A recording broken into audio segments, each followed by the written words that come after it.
اعوذ باللہ من الشیطان الرجیم بسم اللہ الرحمن الرحیم رب اشرح لی صدری ویسر لی امری واحلل عقدۃ من لسانی یفقہوا قولی اللہم ارنا الحق حقا وارزقنا اتباعہ وارنا الباطل باطلا وارزقنا اجتنابہ آمین یا رب العالمین۔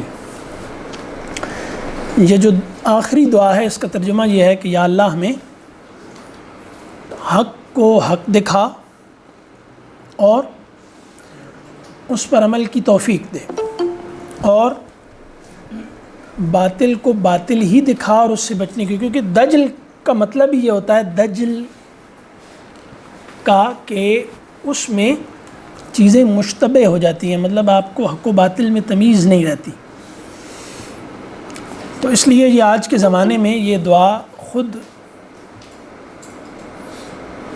اہم ہے، ہمیشہ سے تھی لیکن آج تو بہت ہے۔ پچھلی دفعہ میں نے انسان اور وقت کے بارے میں ایک بات کہی تھی، تو وہ کوئی دہرا دے۔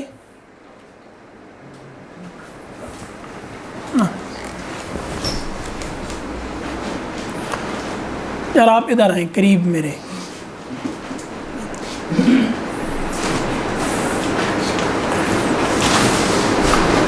تو کیا تھا وہ؟ یہاں ایک بہت بڑے مفکر ہیں، وہ آئے نہیں آج۔ انسان اور وقت کے بارے میں نے پچھلی دفعہ کوئی بات، یہ آپ مجھ سے جھجک رہے ہیں یا ایک دوسرے سے جھجک رہے ہیں؟ کیونکہ اگر میں اور آپ بیٹھے ہوتے تو آپ نے فوراً جواب دے دینا تھا، لیکن اب یہاں میرا خیال ہے کچھ تو یہ اس کا مطلب ہے کہ یہ گھبراہٹ دور ہونی چاہیے نا۔ انسان اور وقت کے بارے میں کچھ میں نے بتایا تھا پچھلی دفعہ۔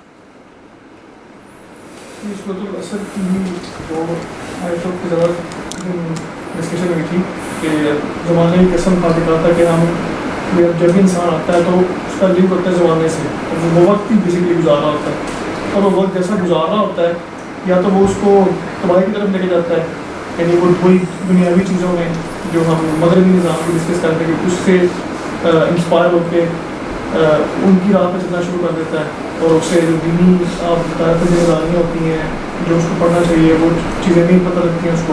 یہ میں نے نہیں کہا تھا، یہ تو جملہ میں نے بالکل نہیں کہا، مطلب اسی کانٹیکسٹ میں ڈسکشن۔ چلے ایک اور بات ہے، انس اور وقت کے تعلق پہ میں نے بات کی تھی۔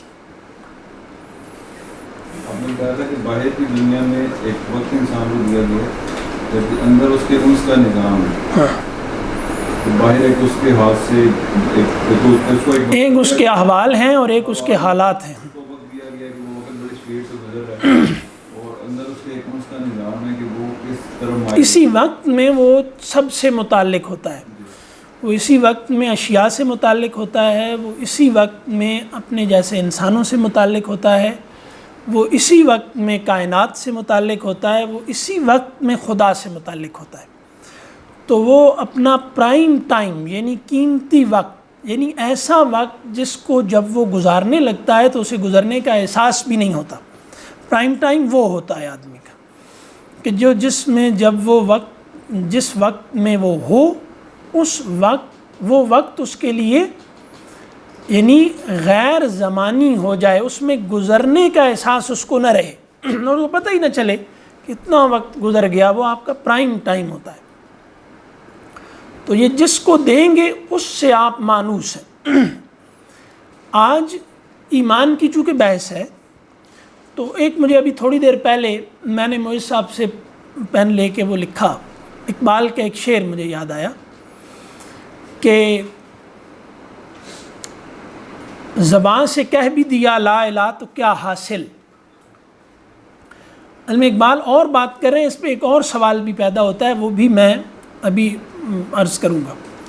زبان سے کہہ بھی دیا لا الہ تو کیا حاصل، دل و نگاہ مسلمان نہیں تو کچھ بھی نہیں۔ اب دل اور نگاہ یہ دونوں جو ہیں یہ ان سے متعلق ہیں۔ دل آپ کا یعنی مانوس ہونا کہتے ہیں دل لگنے کو، جیسے ہم نے پچھلی دفعہ کہا یہاں ایک دوست نے سوال کیا تھا، آج وہ آئے نہیں میرا خیال ہے، کہ انس کا مطلب ہوتا ہے دل کا حلق میں دھڑکنا، یعنی ہر آدمی کو ایک تجربہ ہے، وہ تجربہ ہے اس کو دل کے حلق میں دھڑکنے کا، یہاں زور سے. اب جس کے لیے اس کا یہ دل دھڑکتا ہے اسے اس سے انس ہے. دنیا کے لیے اگر ہے، یعنی کبھی اتنی خوشی یا غم ہوتا ہے آدمیوں کو کہ ہارٹ اٹیک ہو جاتا ہے، ٹھیک ہے، تو یہ وہ اس سے مانوس ہوتا ہے. اور اس کا دوسرا مطلب کیا ہے؟ اس کا دوسرا مطلب یہ ہے کہ آدمی نے جس کے لیے اپنا سب کچھ داؤ پہ لگا رکھا ہو، ٹھیک ہے، اس سے ہوتا ہے آدمی مانوس. ٹھیک، جیسے اگر ہم کسی سے کہیں کہ تم اپنا سب کچھ دنیا کے لیے داؤ پہ لگا دو، تو اس بات سے بہت معمولی سطح کے اختلاف کے بعد تھوڑی دیر کے بعد آدمی راضی اس پہ ہو جائے گا. لیکن اگر یہ کہا جائے کہ تم اپنا سب کچھ خدا کے لیے تم نے داؤ پہ لگا رکھا ہے، اگر یہ سوال کیا جائے تو اس پر پھر طرح طرح کی باتیں ہوں گی، طرح طرح کے وہ خیالات اور دلائل آئیں گے کہ جو آدمی خود بھی سوچے گا کہ یار یہ دلائل مجھے پہلے تو کبھی نہیں سوجھے. لیکن کیوں؟ جب بھی آدمی کا سینٹر آف بینگ یہ خطرے میں ہوتا ہے، یعنی اس کے وجود کا مرکز جب ہلتا ہے، تو نالائق سے نالائق اور کنزین سے کنزین طالب علم جب چھٹی لینے کے لیے بہانہ بنانے پہ آ جائے تو ادارے کی پوری انتظامیہ چکرا جاتی ہے اور اس کو لاجواب نہیں کر سکتی. کیوں؟ کیونکہ اس کا اس وقت کنزین سے کنزین اور نالائق سے نالائق طالب علم کا مسئلہ کیا ہے؟ اس کا مسئلہ ہے اس نے چھٹی لینی ہے، اور ذہین سے ذہین اور قابل سے قابل استاد اور پوری انتظامیہ کی کمیٹی بیٹھ جائے، وہ اس کو لاجواب نہیں کر سکتے. اس کو یہ تمام ذہنی جو کامیابی حاصل ہوئی ہے، یہ کہاں سے حاصل ہوئی ہے؟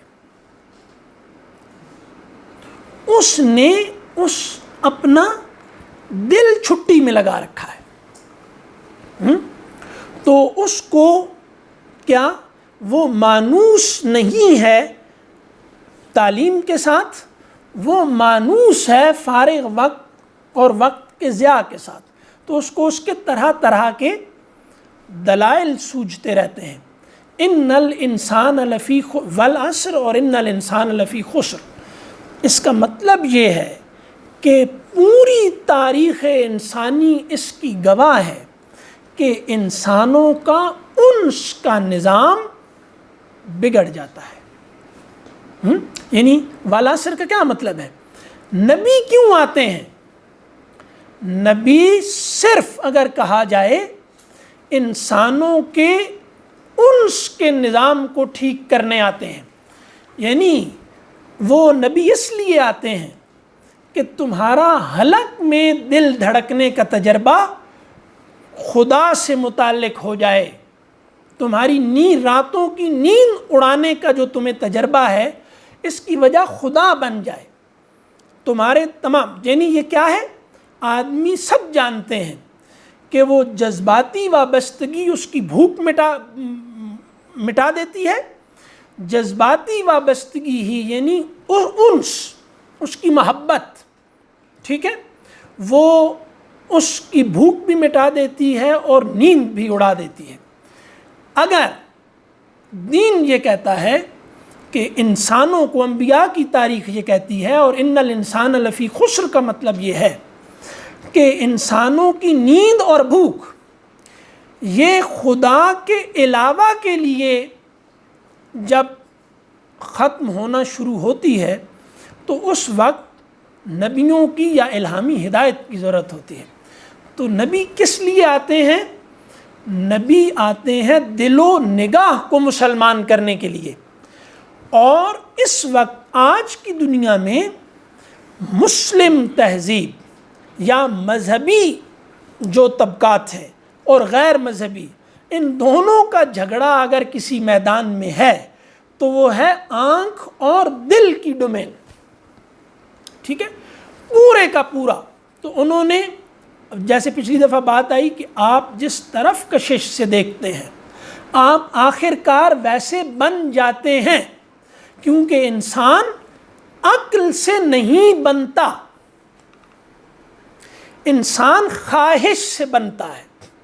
یعنی آپ کیا سمجھتے ہیں، آپ کے نزدیک غلط کیا ہے اور آپ کے نزدیک درست کیا ہے، اس سے آپ نہیں بنیں گے. آپ کیا بننا چاہتے ہیں، آپ کی خواہشات کیا ہیں، آخر کار آج آپ کشش سے کیا دیکھ رہے ہیں، آپ ویسے بنیں گے مستقبل میں. آپ اگر کہا جائے کہ انسان اپنا انتخاب ہے، تو انتخاب کیا ہے؟ آپ کا انتخاب کا مطلب یہ ہے کہ آج آپ کو کون سی چیز کھینچ رہی ہے. ٹھیک ہے، یہ آپ اپنے وقت کا قیمتی حصہ شوق سے، محبت سے اور بے دلی کے کسی شائبے کے بغیر کہاں صرف کرتے ہیں. تو جہاں یہ صرف کرتے ہیں آپ ویسے بنیں گے. ٹھیک ہے، تو پچھلی دفعہ جیسے گزارش کی تھی کہ اب ہم نے جس زمانے میں ہم رہ رہے ہیں اس کو کہتے ہیں سائبر ایج. سائبر ایج کا جو یعنی آپ یہ سمجھیں کہ قبلہ ہے، سائبر ایج میں جس چیز نے انسان کو، یعنی انسان جب ہم الانسان کہتے ہیں تو اس سے مراد ہوتی ہے کل انسانیت، اس سے فلاں فلاں نہیں مراد ہوتے. کشش کے پورے نظام پر سب سے زیادہ جو چیز اثر انداز ہوئی ہے وہ ہے موبائل فون. اب یہ بہت معمولی چیز، لوگ کہتے ہیں نا، کہتے ہیں جنگل کے جنگل اور بستیوں کی بستیاں راکھ ہو جاتی ہیں آگ کی اس چنگاری سے جسے لوگ حقیر سمجھتے ہیں کہ یہ تو چھوٹی سی آگ کی چنگاری ہے، لیکن پورے جنگل پوری بستیاں اڑا کے رکھ دیتی ہے. وہی بڑی بھڑکتی ہوئی آگ، وہ چھوٹی سی ایک چنگاری جلتی ہے کہیں. تو کیا ایسا تو نہیں ہے کہ میں ویسے لوگ کہتے ہیں کہ یہ جاہلانہ گفتگو ہے لیکن شاید ہو. اب اس میں سوال یہ ہے کہ آپ کسی بھی انسان سے پوچھیں کہ تم نے 50,000 60,000 کا موبائل رکھا ہوا ہے، تمہارا استعمال اس کا کیا ہے؟ مجھے ایک سچا دوست ملا، یعنی یہاں کیا ہے، دل و نگاہ مسلمان نہیں تو کچھ بھی نہیں. اگر آدمی کی آنکھ مسلمان نہیں ہے تو واللہ وہ مسلمان نہیں ہے. جس کی آنکھ نہیں مسلمان، ٹھیک ہے، وہ مسلمان نہیں ہے. تو میں نے ہم اکثر یہ کرتے تھے کہ بھائی تم نے اتنا مہنگا موبائل رکھا ہوا ہے، اس کی کیا تمہیں ضرورت کیا ہے؟ مثلا کوئی وکیل صاحب ہیں تو ان کی ضرورت ہو سکتی ہے کہ لوگ دیکھیں گے تو وہ ذرا کہیں گے کہ چلو اس کو کیس دو کہ یہ ذرا ٹھیک ہے، تو چلو پوزیشن بتانے کے لیے. یا بہت ایسے لوگ ہیں قسطوں پہ موبائل لے رہے ہیں اتنے مہنگے مہنگے، اور بھائی تم نے کیوں لیا ہوا ہے؟ تو اس نے مجھے ایک اچھا جواب دیا، مطلب اگر فلمیں ہی دیکھنی ہے تو اتنا بڑا وہ ملتا ہے، وہ اتنے پیسوں میں اس دیوار جتنی سکرین مل جائے گی. تو اس نے کہا یہ اصل میں پرائیویسی کی قیمت ہے.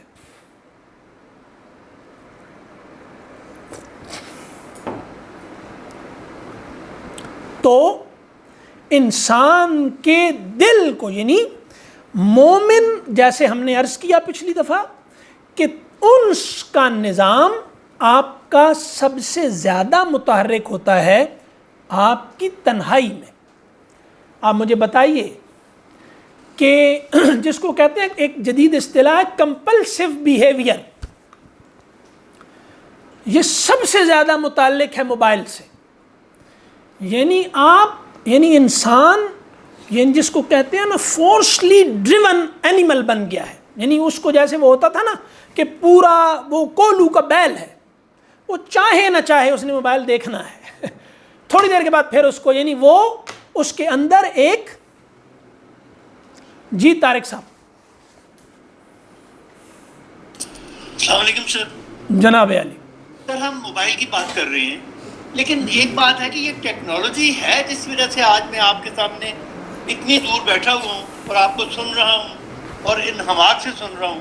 تو اگر دیکھیں نا، چیز کا ایکچولی چیز بذات خود شاید اتنی ڈینجرس نہیں ہوتی جتنا اس کا یوز جو ہے، اب آپ اچھے طریقے سے یوز کرتے ہیں، آپ اس کو اچھے پرپز کے لیے یوز کرتے ہیں تو وہی چیز آپ کو فائدہ پہنچاتی ہے، اور اگر آپ اس کو اس مقصد کے لیے یوز نہ کریں، اس میں اور چیزیں دیکھتے رہیں تو وہ اچھی نہیں ہے. کہ میرے نزدیک تو دیکھیں نا، آج میں آج سے 10-15 سال 20 سال پہلے ایک دفعہ ڈاکٹر صاحب سے کہا میں نے کہ ڈاکٹر صاحب دنیا کہیں کے کہیں پہنچ گئی ہے، ہم ابھی تک ملٹی میڈیا کو یوز نہیں کر رہے، ہمارے وہی کنونشنل طریقے ہیں.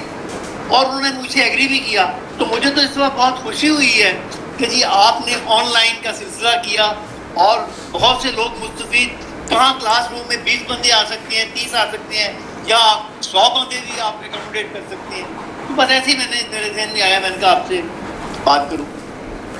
اصل میں یہ جو آپ نے فرمایا نا، یہ تو بات بالکل ٹھیک ہے. میں ٹیکنالوجی پہ بات نہیں کر رہا ٹیکنالوجی کے خلاف، میں ٹیکنالوجی کے ضرر پہ بات کر رہا ہوں.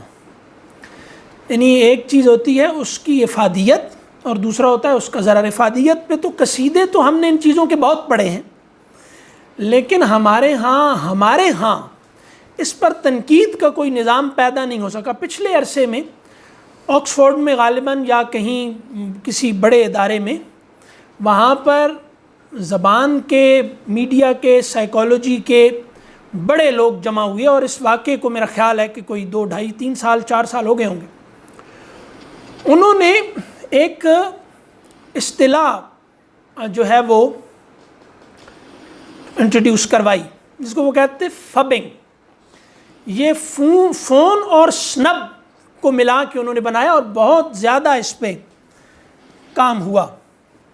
مسئلہ پوری دنیا میں جو پیدا ہوا جس کو ہم نہیں سمجھ پائے، اور ہم ٹیکنالوجی کے ویلیو نیوٹرل ہونے پہ اصرار کرتے رہے. تو میرا خیال ہے کہ ٹیکنالوجی کا ویلیو نیوٹرل ہونا، اب یہ بات اس کو اعلیٰ سطح پر بھی پذیرائی حاصل ہے کہ ٹیکنالوجی ویلیو نیوٹرل نہیں ہوتی. لیکن ہم اب یہ نہیں کہہ رہے کہ آپ ٹیکنالوجی کو استعمال نہ کریں. ہم یہ کہہ رہے ہیں کہ فبنگ کی اصطلاح کا مطلب یہ تھا کہ آپ اپنے موبائل فون کی خاطر انسان کی توہین کر رہے ہیں.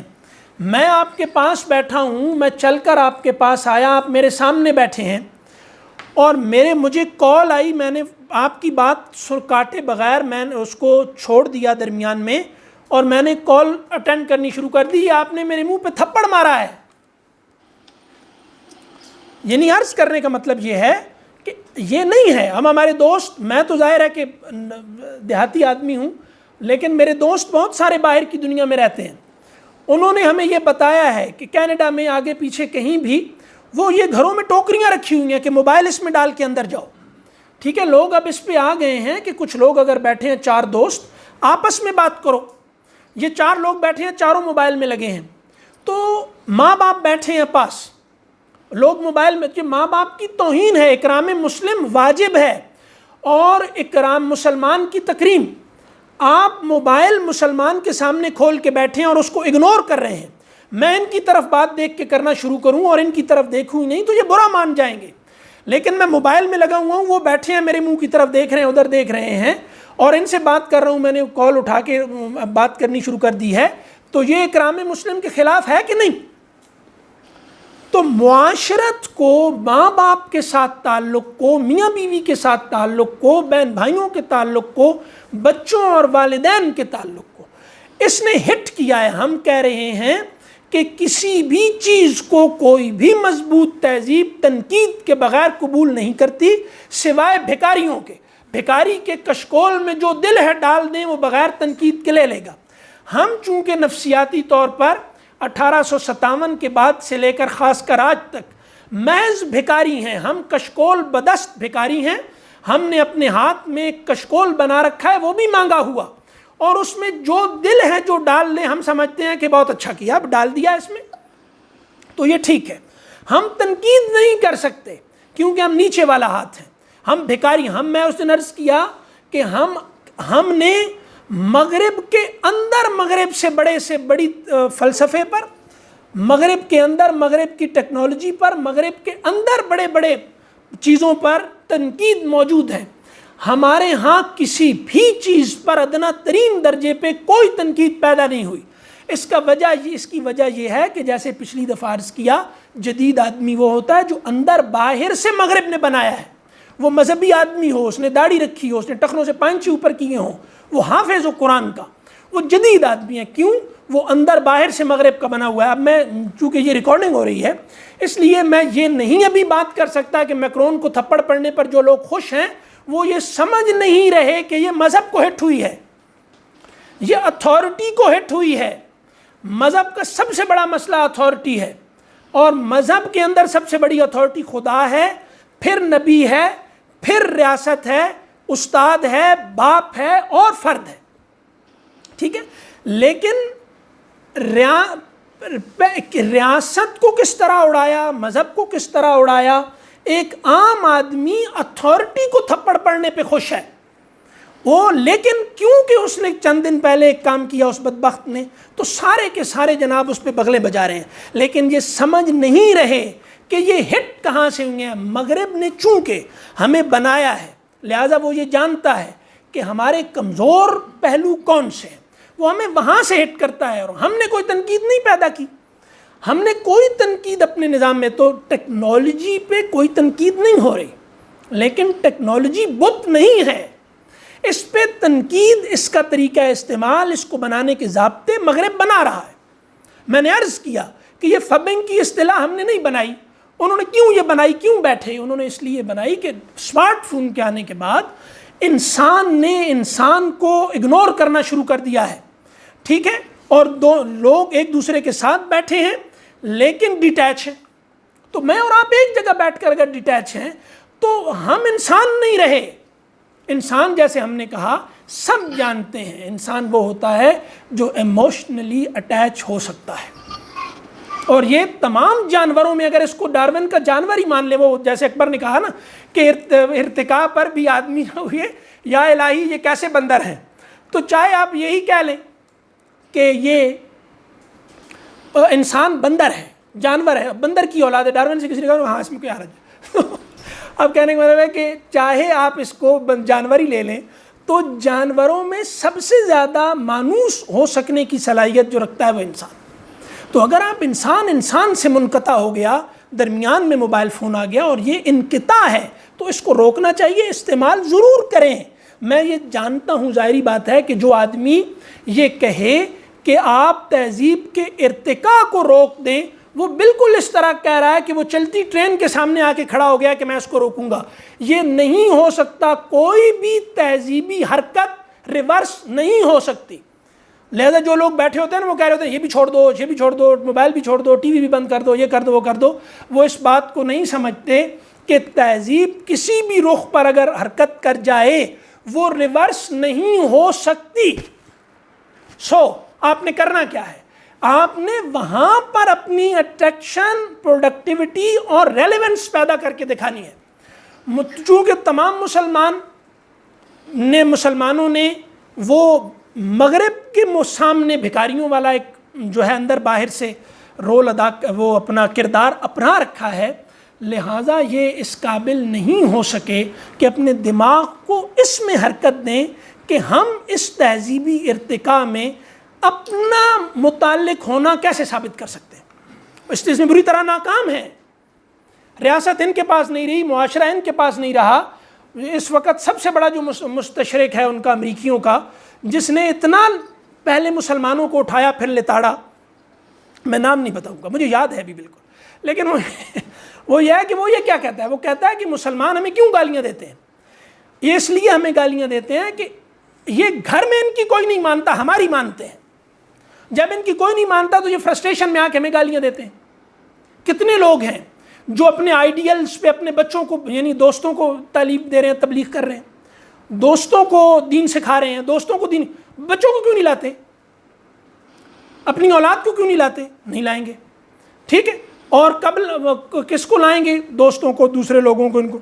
تو کہنے کا مطلب یہ ہے کہ تمہاری اولاد, میں نے, اللہ گواہ ہے, یہ بہت خطرناک ہے.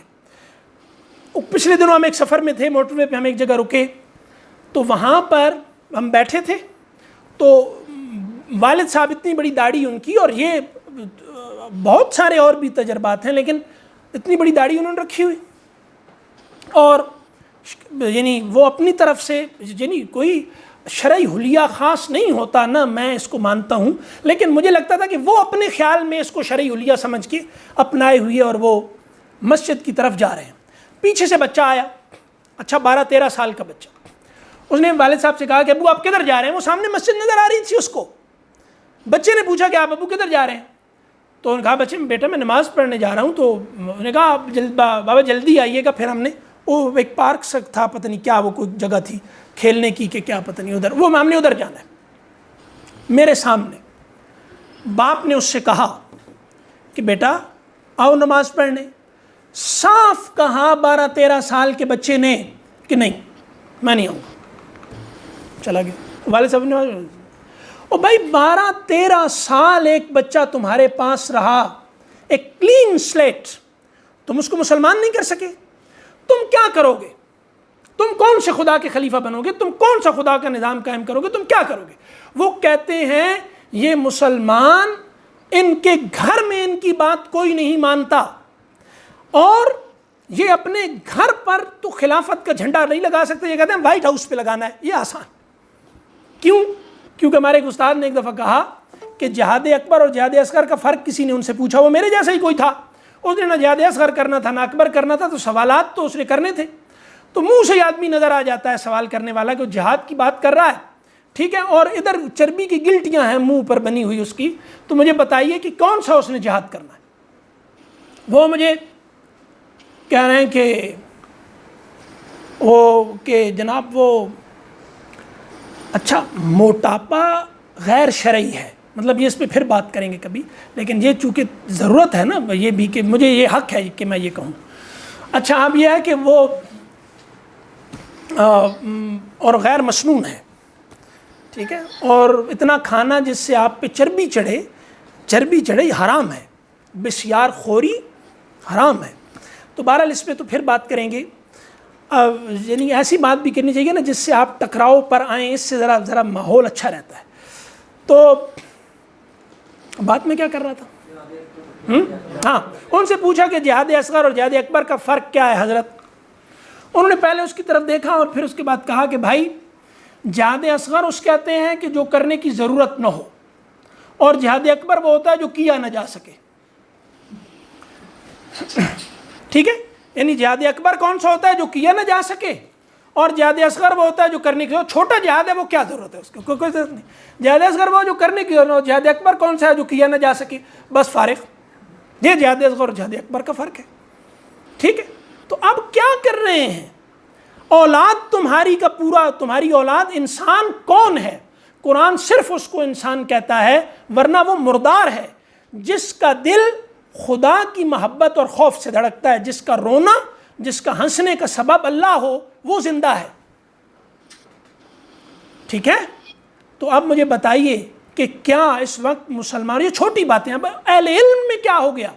اہل علم میں یہ بلا آ گئی کہ وہ حکارت سے کہتے ہیں کہ یہ تذکیری گفتگو ہے، اور تذکیر قرآن ہے، نبی تذکیر، نبیوں پہ تذکیر نازل ہوئی ہے، انا نحن نزلنا الذکر، یہ ذکر ہے، تو یہ علمی گفتگو ہے، علمی، یہ تذکیری گفتگو ہے، علمی کون سی ہوتی ہے؟ علمی گفتگو ہوتی ہے کہ آپ صحابہ سے جا کے ان گفتگو کی اصطلاحات کے بارے پوچھے تو وہ کہیں گے پتہ نہیں اس کا کیا مطلب ہے، مجھے تو نہیں پتہ۔ اس تمام علمی گفتگو ہے جو آپ سے صحابی نہ کر سکے، ٹھیک ہے۔ تو تنقید کہتے ہیں، یعنی ہر زندہ تہذیب، لوگ عام طور پہ کہتے ہیں آ کے اور یہ مولویوں نے پہلے تنقید کی اس پہ اسپیکر پہ، پھر فلاں پہ تنقید کی، فلاں، یہ ہیں ہی ایسے، اور کوئی بھی یہ اصول ہے، کوئی زندہ اور بڑی تہذیب کسی بھی نئی شے کو شک کی چھلنی سے گزارے بغیر اپنے ہاں نہیں آنے دیتی۔ آپ ہر آدمی کو اپنے گھر میں گھسنے دیتے؟ جو بھی آ جائے اور وہ مشکوک بھی ہو، بظاہر وہ آپ کے مخالف ماحول سے تعلق رکھتا ہو، یعنی تو بھی آپ اس کو بغیر کسی تنقیدی چھلنی اور شک کے اپنے گھر میں داخل کر لیں گے؟ کوئی نہیں کرتا. تو تہذیب بنانے والوں کا گھر ہوتے لیے جان دیتے ہیں, وہ اس کو شک سے گزارتے ہیں, اس کے ضرر پر نظر ڈالتے ہیں, پھر اس کے بعد وہ جب اس سے گزرتی ہے تو پاس کر لیتے ہیں. کوئی بھی تہذیب بلا تنقید کسی بھی چیز کو قبول نہیں کرتی. ہم کی تنقید, اب تنقید کا نظام کیوں ختم کر دیا؟ کیونکہ ہم مغرب کے مقابلے میں نفسیاتی طور پر پسپا ہو چکے صدیوں پہلے. ٹھیک ہے, دجال کیسے کہتے ہیں؟ ہر آدمی دجال پہ کوئی جس نے برمودا ٹرائنگل نکالی ہوئی ہے, ہر ایک نے دجال پہ پتہ نہیں کون کون سی چیزیں. دجال کیسے کہتے ہیں؟ دجال کہتے ہیں نفسیاتی جنگ کے ماہر کو. جو مسلمانوں کا سب سے بڑا حریف ہوگا نفسیاتی جنگ میں, جس کے مقابلے میں نفسیاتی جنگ جو ہے وہ کوئی اس سے کر نہیں سکے گا, پچھاڑ دے گا اپنے ہر مخالف. سب سے بڑی دور جدید کی جنگ نفسیاتی ہے. اس میں کوئی کام ہے؟ کہاں مسلمانوں نے کوئی نفسیات پر؟ پرانے زمانے میں صوفیوں نے کیا کام, ان کو ویسے ہی لتاڑ کے پرے پھینک دیا. ہر کام میں تو چاہے وہ شاہ اسماعیل شہید وہ صوفی ہوں, پر صوفی لگ گیا نا تو بس جی یہ تو اللہ, یہ کیا ہے؟ وہ شاہ اسماعیل صوفی تھے. تو یہ پوری تاریخ نکال کے وہ بتاتے ہیں کہ سب سے بڑے جہاد صوفیوں نے کیے ہیں. ٹھیک ہے, تو اب ایک بات چلا دی, وہ انہوں نے نفسیاتی اپنی تہذیب کا ایک سٹرکچر بنایا تھا, انہوں نے ایک اپنا اندر سے انسان کو ڈیولپ کیا تھا. تمہارے پاس کیا ہے؟ کوئی ایک تھیری بتا دو, کوئی ایک بندہ بتا دو جو آپ کے مسلم ڈسکورس کو نفسیاتی طور پر بیان کر سکتا ہو انسانوں کے سامنے. تم نے زیادہ سے زیادہ کیا کیا؟ ماضی کا حکومت جب ہمارے پاس تھی, ہم حکمران تھے, اس زمانے کا حکم کا مزاج, قضاء کا مزاج, قاضی کا مزاج حرام ہے. حرام سے کون رکتا ہے؟ کتنے لوگوں کو پتا ہے حرام ہے؟ سب کو پتا ہے. کتنے لوگ ہیں جن کو نہیں پتا کہ یہ حرام ہے؟ یار کیوں نہیں رک رہے؟ مسئلہ حلت اور حرمت کی وضاحت کا نہیں ہے, مسئلہ طبیعتوں کے مسلمان ہونے کا ہے. طبیعتوں کو کافر کرنے پر اور زیادہ سے زیادہ کافر کی کرنے پر تم 50,000 60,000 اور لاکھ روپے لگا رہے ہو. کبھی ہر آدمی اپنے موبائل کی ہسٹری نکال کر وہ ایپس کا آ جاتا ہے, لرز جاتا ہے آدمی کہ اس پچھلے ہفتے میں اس نے کس ایپ کا کتنے گھنٹے استعمال کیا. وہ نکال کے دیکھیے, مجھے بتائیے کہ خدا قیامت کے دن جب یومئذ لتسألن یومئذ, وہ کیا ہے؟ لتسألن یومئذ عن النعیم, اس دن نعمتوں کے بارے میں سوال کیا جائے گا. یہ وقت نعمت ہے کہ نہیں؟ وقت سے بڑی نعمت کون سی ہے؟ اس کے بارے میں تو تم نے 7 دنوں میں پتہ نہیں کتنے گھنٹے نکال کے دیکھو, کبھی پچھلے مہینے میں تم نے ایک ایپ پہ کتنا وقت گزارا, کیا کیا ہے؟ تو پھر ٹائم کے بارے میں ایک بڑے آدمی کا قول ہے کہ time is the old justice, بوڑھا جج ہے وقت. تو جو بوڑھا جج ہوتا ہے نا, اس کا انتظامیہ میں بھی اثر و رسوخ ہوتا ہے اور وہ غلطی بھی نہیں کھاتا, تجربہ کار بھی ہوتا ہے. وقت کا فیصلہ درست بھی ہوتا ہے اور نافذ بھی ہوتا ہے.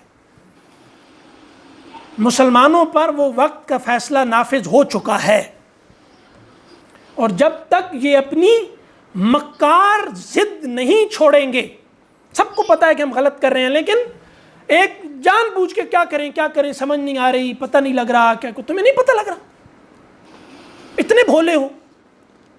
تو یہ زبردستی کے بھول پن سے جب تک نہیں نکلیں گے, اس وقت تک پٹتے رہیں گے, مار کھاتے رہیں گے. سارا کچھ پڑھتے ہیں, عربی پڑھ لیں, ترجمہ قرآن بھی پڑھ لیں, حمزہ پڑھ لیں, حدیث پر کچھ نہیں ہونے والا. تیرے ضمیر پہ جب تک نہ ہو نزول کتاب, گرا کشا ہے نہ راضی نہ صاحب کشاف. یہ کیوں کہا اس یعنی نبض شناس نے کہ خدا تجھے کسی طوفان سے آشنا کر دے بے حس, خدا تجھے کسی طوفان سے آشنا کر دے کہ تیرے بحر کی موجوں میں اضطراب نہیں, تجھے کتاب سے ممکن نہیں فراغ. ہر وقت تو لگا رہتا ہے اسی پہ کہ اس مطلب میں اب نہیں کہتا کہ آپ وہ پریشان ہو جائیں گے, لیکن یہ ہے کہ ہر وقت زیر زبر کے چکر میں تم پڑے ہوئے ہو, لیکن تمہیں یہ نہیں پتا کہ تم کتاب خواں ہے مگر صاحب کتاب نہیں. تمہارا دل لگتا ہے قرآن کے ساتھ. اب یہ آ رہی تھی کمپلسو بیہیویئر کی بات, آپ کو پتہ ہے ہم آرام بھی کام سمجھ کے کرتے ہیں, ہم تفریح بھی کام سمجھ کے کرتے ہیں. یہ نفسیاتی مرض کا سب. اب کیا ہے, بیٹھ جائیں ایک وقت کہ کچھ بھی نہیں کرنا, بس کوئی کام نہیں کرنا, آرام بھی نہیں کرنا, سونا. میں سونے لیٹ رہے ہیں تو ابھی نیند نہیں آ رہی, نیند نہیں آ رہی, نیند نہیں آ رہی. تمہیں کیا مسئلہ ہے؟ یہ کیا ہے کہ ایک آدمی کو انہوں نے جدید جنہوں نے دنیا بنائی ہے ایسا دھکا مار دیا ہے کہ ہر وقت یہ کرنا ہے, وہ کرنا ہے, یہ کرنا ہے, وہ کرنا ہے, یہ کرنا ہے, وہ یہ کرنا اور نہیں کرنا بھی اس کی ایک ضرورت ہے کہ ابھی آدھا گھنٹہ, 15 منٹ, 20 منٹ, 1 گھنٹہ کچھ نہیں کرنا. کر کے دیکھیں. یہ 1 گھنٹہ اگر کوئی آدمی اپنے لیے نکال لے کہ کچھ بھی نہیں کرنا, میں نے موبائل کو بھی ہاتھ نہیں لگانا, 23 گھنٹے لگاؤں گا, میں نے کچھ نہیں کرنا. اب 23 گھنٹے اجازت دی جا رہی ہے تو یہ موبائل کے خلاف تو گفتگو نہیں ہو رہی نا. 23 گھنٹے, 1 گھنٹہ بس آدمی نکال لے کہ جب وہ جاگ رہا ہے, آدھا گھنٹہ نکال لے کہ کچھ نہیں کروں گا اس کے دوران, بس بیٹھا ہوا ہوں, اپنے دوست کے ساتھ بیٹھا ہوا ہوں, اپنی ماں کے ساتھ بیٹھا ہوں, اپنے باپ کے ساتھ بیٹھا ہوں, باتیں کرنی بھی کوئی ضروری نہیں, بس میں بیٹھا ہوں. یہ آدمی کر کے دیکھے, اس کے تمام نفسیاتی امراض حل ہو جائیں گے. لیکن یہ کرنے کوئی نہیں دے رہا, کیونکہ انہوں نے انسان کو انسان نہیں رہنے دینا, انہوں نے اس کو ایک جانور بنانا ہے. انہوں نے یہ دیکھنا ہے اس سے ہمیں کمائی کتنی ہوتی ہے, یہ بہت اعلیٰ انسان ہے, بڑے اچھے اخلاق ہیں, یہ بڑی اچھی باتیں کرتا ہے, یہ سب کچھ کرتا ہے, ہمیں کمائی ہو رہی ہے؟ نہیں ہو رہی تو ہمارے لیے یہ کسی کام کا نہیں ہے. ٹھیک ہے. تو اب یہاں پہ جناب وہ عرض کیا کیا, بات تو اس پہ تھی کہ ایمان اصل میں کیا ہے. ایمان ہے اعتماد علی الرسول, رسول پر اعتماد. حضرت ابو بکر سے پوچھا گیا جب کہ وہ کہتے ہیں کہ فرشتہ آیا تھا, میں وہاں گیا تھا بیت المقدس, اور یہ تو کیونکہ وہ جھوٹا آدمی تھا, ان کا میں یعنی یہ بات انہوں نے کی ہے. تو ابو جہل نے کہا کہ ہاں یہ بات, انہوں نے کہا اگر انہوں نے کی ہے تو یہ بات ٹھیک ہے, کیونکہ وہ تو روز کہتے ہیں کہ جبرائیل آتے ہیں, میں تو نہیں دیکھتا. اعتماد علی الرسول یعنی ذہن کے 2 فنگ, یہ ذہن کے لیے چیزیں 2 طرح کی ہوتی ہیں. کچھ چیزوں سے ذہن بنتا ہے اور کچھ چیزوں کو ذہن بناتا ہے. ایمان ان چیزوں میں سے نہیں ہے جن کو ذہن بناتا ہو. ایمان وہ چیزیں ہیں جو گیون ہیں, جن سے ذہن بنتا ہے. یعنی ایمان سے ذہن نے بننا ہے. ٹھیک ہے.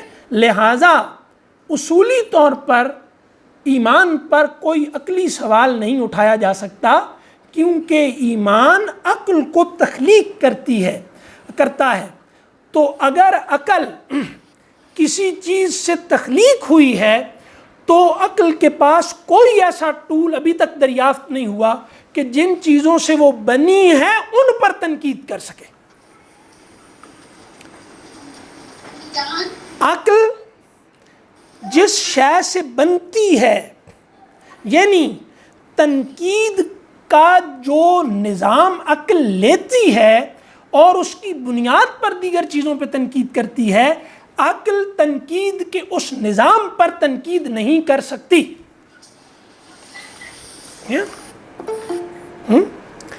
تو ٹھیک ہے. ایمان عقل کا خالق ہے, یعنی ایمان سے عقل بنتی ہے. صحیح. اور ایمان کیا ہے؟ اعتماد علی الرسول, جو رسول نے کہا. دیکھیں ساری چیزیں ہم جیسے بھی عرض کیا بغیر تنقید کے قبول کر رہے ہیں کہ نہیں.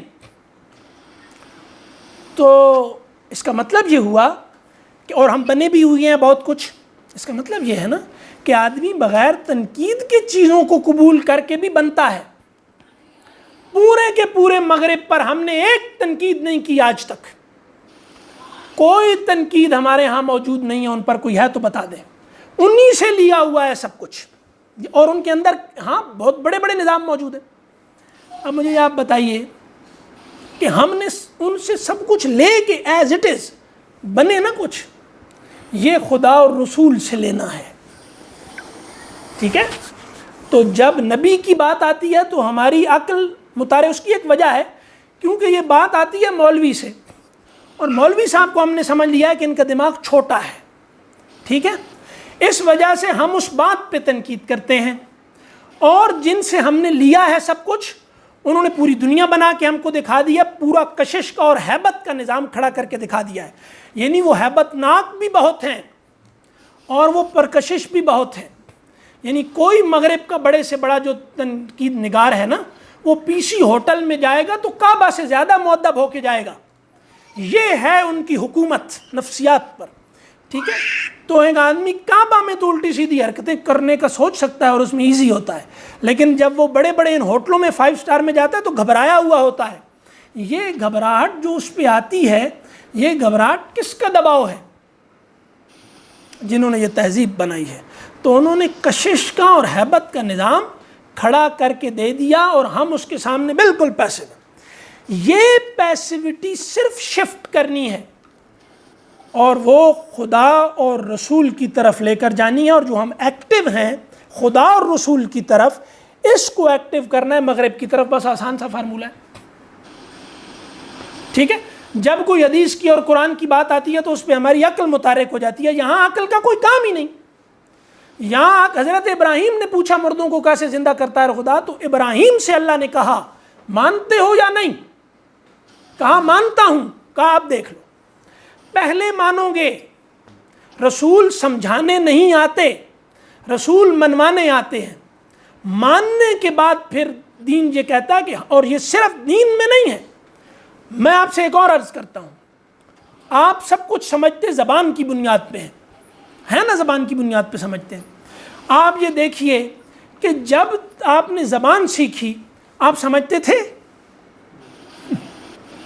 انسان کی سب سے بڑی ایجاد یا جو کمال ہے وہ زبان ہے.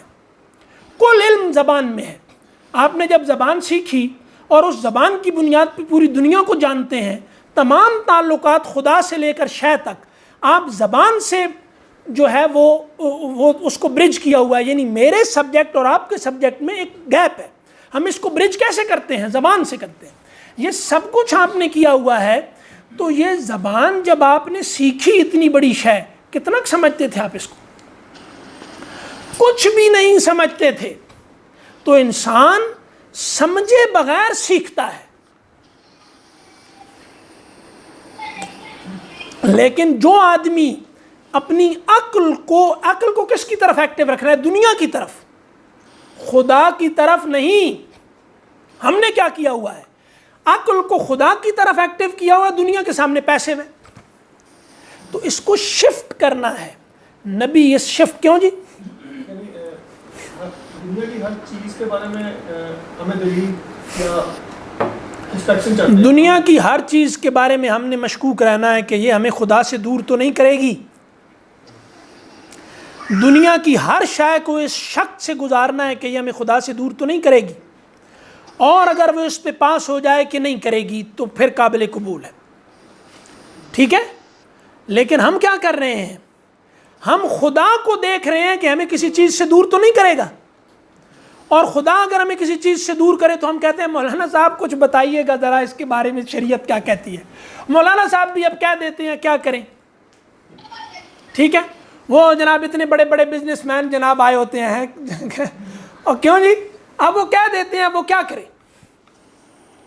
ٹھیک ہے، وہ کہہ دیتے ہیں، وہ کہتے ہیں اب کیا کریں جناب، یہ بندہ تو نہ جائے نا، مطلب ہے.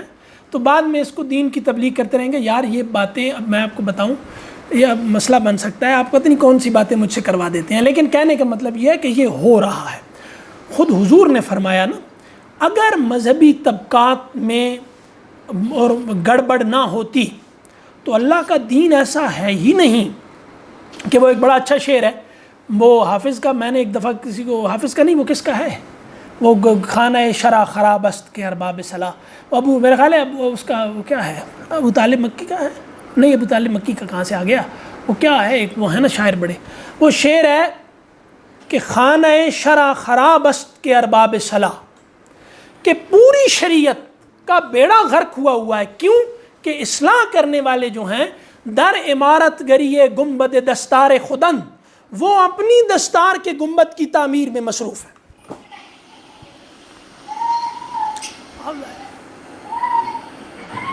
تو اب عرض کرنے کا مطلب یہ ہے کہ اگر یہ نہ ہوتا تو محمد رسول اللہ کے وارثوں سے کیسے ممکن ہے کہ دنیا نہ بدلے؟ وارث ہوں حضور کے، اور نیچر بھی اس کو مان لے کہ یہ حضور کے وارث ہیں، ہدایت بھی اس کو مان لے کہ حضور، دنیا نہ بدلے. دنیا کی کوئی حیثیت نہیں ہے. ہاں یہ دعویٰ سچا ہونا چاہیے، یعنی حضور کا اگر کوئی خادم سچا ہو تو وہ دنیا کو پلٹ کے رکھ دیتا ہے، ہو سچا. لیکن اگر وہ سچا نہیں ہے تو صرف زبانی جمع خرچ سے جناب کچھ نہیں ہونے والا. تو ہم ایمان کا کیا؟ ایمان رسول پر اعتماد ہے. اعتماد اور اعتبار کا ایک فرق سمجھ لیں. اعتبار آپ کا ارادی نہیں ہوتا، ٹھیک ہے؟ میں آپ کے لیے قابل اعتبار ہوں، اس میں آپ کا کوئی کمال نہیں ہے. اس میں کمال میرا ہے کہ میں آپ کے اندر شک کو اپنے بارے میں ختم کرنے میں کامیاب ہو گیا، ٹھیک ہے؟ لیکن میں قابل اعتماد بھی ہوں، یہ آپ کا کمال ہے، وہ ارادی ہوتا ہے. قابل اعتماد کا مطلب کیا ہے کہ کیا آپ یہ سمجھتے ہیں کہ یہ آدمی قابل اعتبار ہے، میں اپنا اے ٹی ایم کارڈ اس کو دے سکتا ہوں، لیکن کیا آپ دیتے بھی ہیں؟ کیا آپ دیتے ہیں؟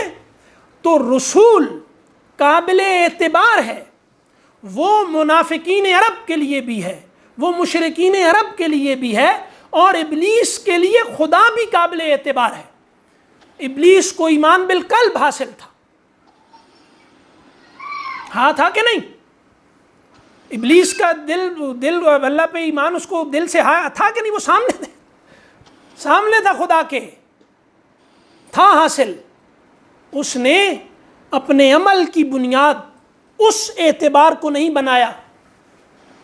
مسلمان رسول پر اعتبار کرتے ہیں، اعتماد نہیں کرتے. یہی جرم منافقین نے کیا، یہی جرم مشرکین نے کیا. بتائیے کہ انہوں نے اعتبار کس کو نہیں تھا؟ وہ قرآن کہتا ہے کہ اپنے بیٹوں کی طرح پہچانتے ہیں. یہ اہل کتاب، یہ مشرکین میں حضور جوان ہوئے تھے، کون نہیں جانتا؟ اپنے یعنی وہ اعتبار کرتے تھے. انہوں نے کیا نہیں کیا؟ اعتماد نہیں کیا. مجھے بتائیے کہ انکار کے سبسٹنس میں ہم میں اور ان میں کیا فرق ہے؟ انہوں نے بھی نہیں اعتماد کیا، ہم بھی نہیں کر رہے. ہاں ہمیں حضور پر اعتبار ہے. اس کو کیا بنتا ہے؟ یہ تو ابلیس کو تھا، میں عرض کر رہا ہوں. اس سطح پہ تو میں ابلیس جتنا ہی ہوں نا مومن، ٹھیک ہے؟ تو اب اعتماد علی الرسول کا مطلب ہے کہ اپنے اندر باہر کی بنیادیں رسول کے قدموں سے مٹی اٹھا کر کھڑی کرو، یعنی رسول کے نقش قدم سے مٹی اٹھا کر اپنے اندر کا انسان اور باہر کا انسان بناؤ. لیکن تم نے یہ سب مغرب سے لے لیا اور باقی اعتبار تمہیں ہے. تو یہ کھیل دیکھیں، بات سے بات ختم ہوتی ہے، بات سے مسئلہ نہیں ختم ہوتا. آپ مجھے لاجواب کر دیں گے، میں آپ کو لاجواب کر دوں گا، مسئلہ تو وہیں کھڑا ہے. ہمارا مسئلہ حل نہیں ہو رہا نا. کیوں نہیں حل ہو رہا؟ تو بھائی یہ تو ہو گئی ساری خطابت. اب آپ کوئی سوال کر لیں. میرا علم، آج کا علم تو ختم ہو گیا. وہ کسی نے کہا نا کہ مولانا صاحب کھڑے تھے، کوئی صاحب پڑھا خطے شروع ہو گیا، انہوں نے کہا ٹائم ختم ہو گیا، ٹائم ختم ہو گیا. انہوں نے کہا جو سبق میں یاد کر کے آیا ہوں وہ تو ختم کر کے ہی اتروں گا. پہلے تو ہم نہیں اترنے والے، تو وہ جو میں نے یاد کیا تھا وہ تو گیا ختم ہو. اب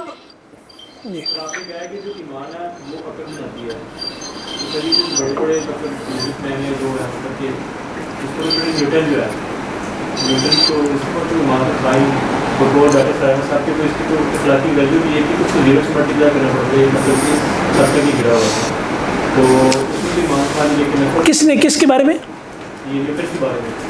نیوٹن غیر مذہبی آدمی تھا.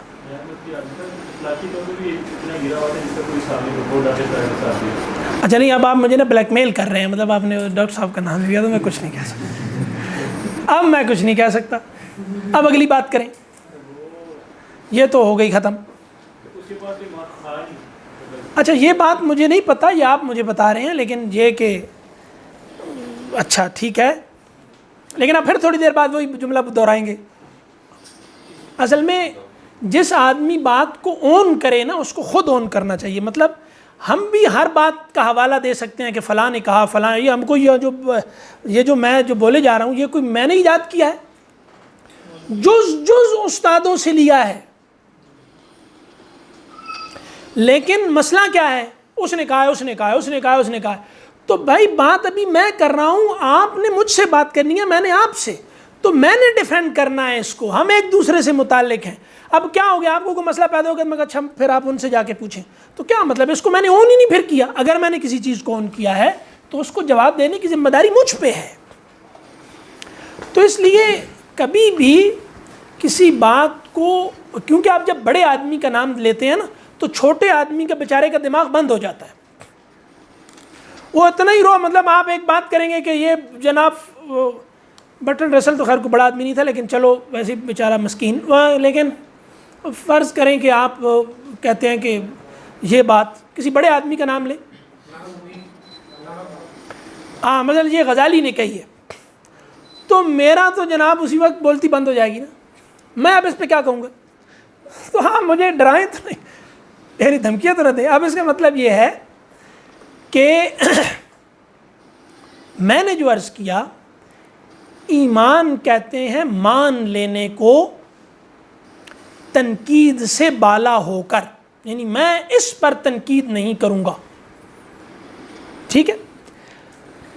وہ ہوتا ہے ایمان جس پر آدمی یہ کہے کہ دنیا ادھر سے ادھر ہو سکتی ہے، یہ بات غلط نہیں ہو سکتی، ٹھیک ہے؟ اس کے نتیجے میں آدمی کی باہر اور اندر کی پوری دنیا اس کی تفصیل کے طور پر پیدا ہوتی ہے، یعنی انکنڈیشنل کمٹمنٹ۔ اب ہمارے ساتھ جھگڑا کیا ہے؟ تشدد کی ایک جدید تعریف ہے کہ جو آدمی کہتا ہے کہ کوئی ایک بات بھی، اب یہ مطلب آپ یہ کہیں گے کہ ایتھیزم مذہب مخالف نظریہ ہے، ایتھیزم مذہبی نظریہ ہے۔ مذہبی کس کو کہتے ہیں؟ جو کہے کوئی بھی ایک بات کبھی غلط نہیں ہو سکتی، یعنی خدا ہو ہی نہیں سکتا، جو اس پہ بضد ہے وہ مذہبی آدمی ہے، یعنی اس کی انکنڈیشنل کمٹمنٹ اس کے ساتھ ہے، یعنی جو بات آپ کہیں کہ یہ بات کبھی غلط ہو ہی نہیں سکتی، یہ ایمان ہے۔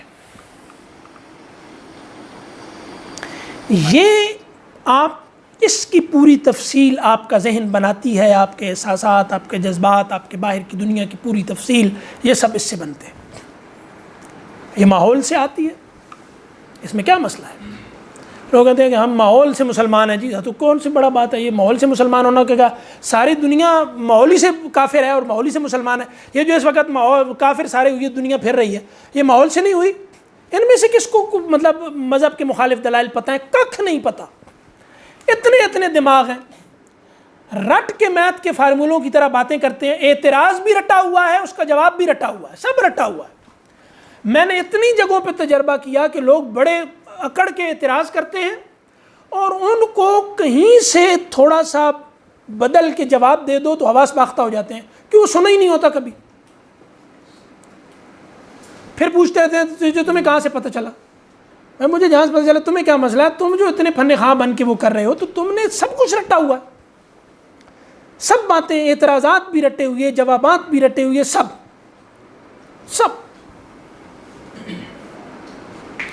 تو یہ سب رٹا ہی ہوا ہے نا، تو تم نے کون سا اس کو بڑا عقل استعمال کر کے، یعنی مجھے ایک ہمارے ایک استاد تھے، ان کے پاس ایک سائیکالوجسٹ آتے تھے، یہاں ماڈل ٹاؤن میں بیٹھتے تھے، پھر ایک جگہ وہ ملے تو انہوں نے کہا کہ ایسے ایتھیزم پہ باتیں ہو رہی تھی، تو ویسے ہی باتیں ہو رہی تھی، کوئی علمی شلمی نہیں ہوئی تھی، ویسے ہی کہ لوگوں میں یہ رجحان، ہمارا ایک دوست تھے وہ بہت کچھ ایک آدمی کو پڑھتے تھے، تو انہوں نے شروع کر دی، ہم تو سامنے تھے، تو انہوں نے کہا کہ میرے پاس یعنی وہ جو یعنی سائیکالوجی کے آدمی ہے کلینک کی سطح پہ، وہ کہتے ہیں کہ ہمارے پاس 99% کیسز آتے ہیں جو لوگ سیکسول فرسٹریشن میں مبتلا ہیں. کیوں؟ اب ان کے راستے میں رکاوٹ کیا ہے؟ مذہب. وہ کہتے ہیں مذہب کو اڑا کے پھینکو. یہ کس نے کہا ہے؟ جو آدمی کلینک میں لوگوں کا علاج کر رہا ہے. تو یہ تو وجہ، یا پھر دوسری وجہ کیا ہے؟ دوسری وجہ ہے مذہبی لوگوں کا اخلاقی زوال. یعنی یہ لوگ اس معیار پر پورے نہیں اترتے اخلاق کے جس کی یہ بات کرتے ہیں. یہ دونوں ٹھیک ہے. تو پہلی والی بات پہ آپ نے زور سے سر نہیں ہلایا، اس پہ بہت زور سے سر. اس سے مذہبی لوگوں کے اس پہ بڑا زور سے، وہ تو میں بیٹھا ہوں. جناب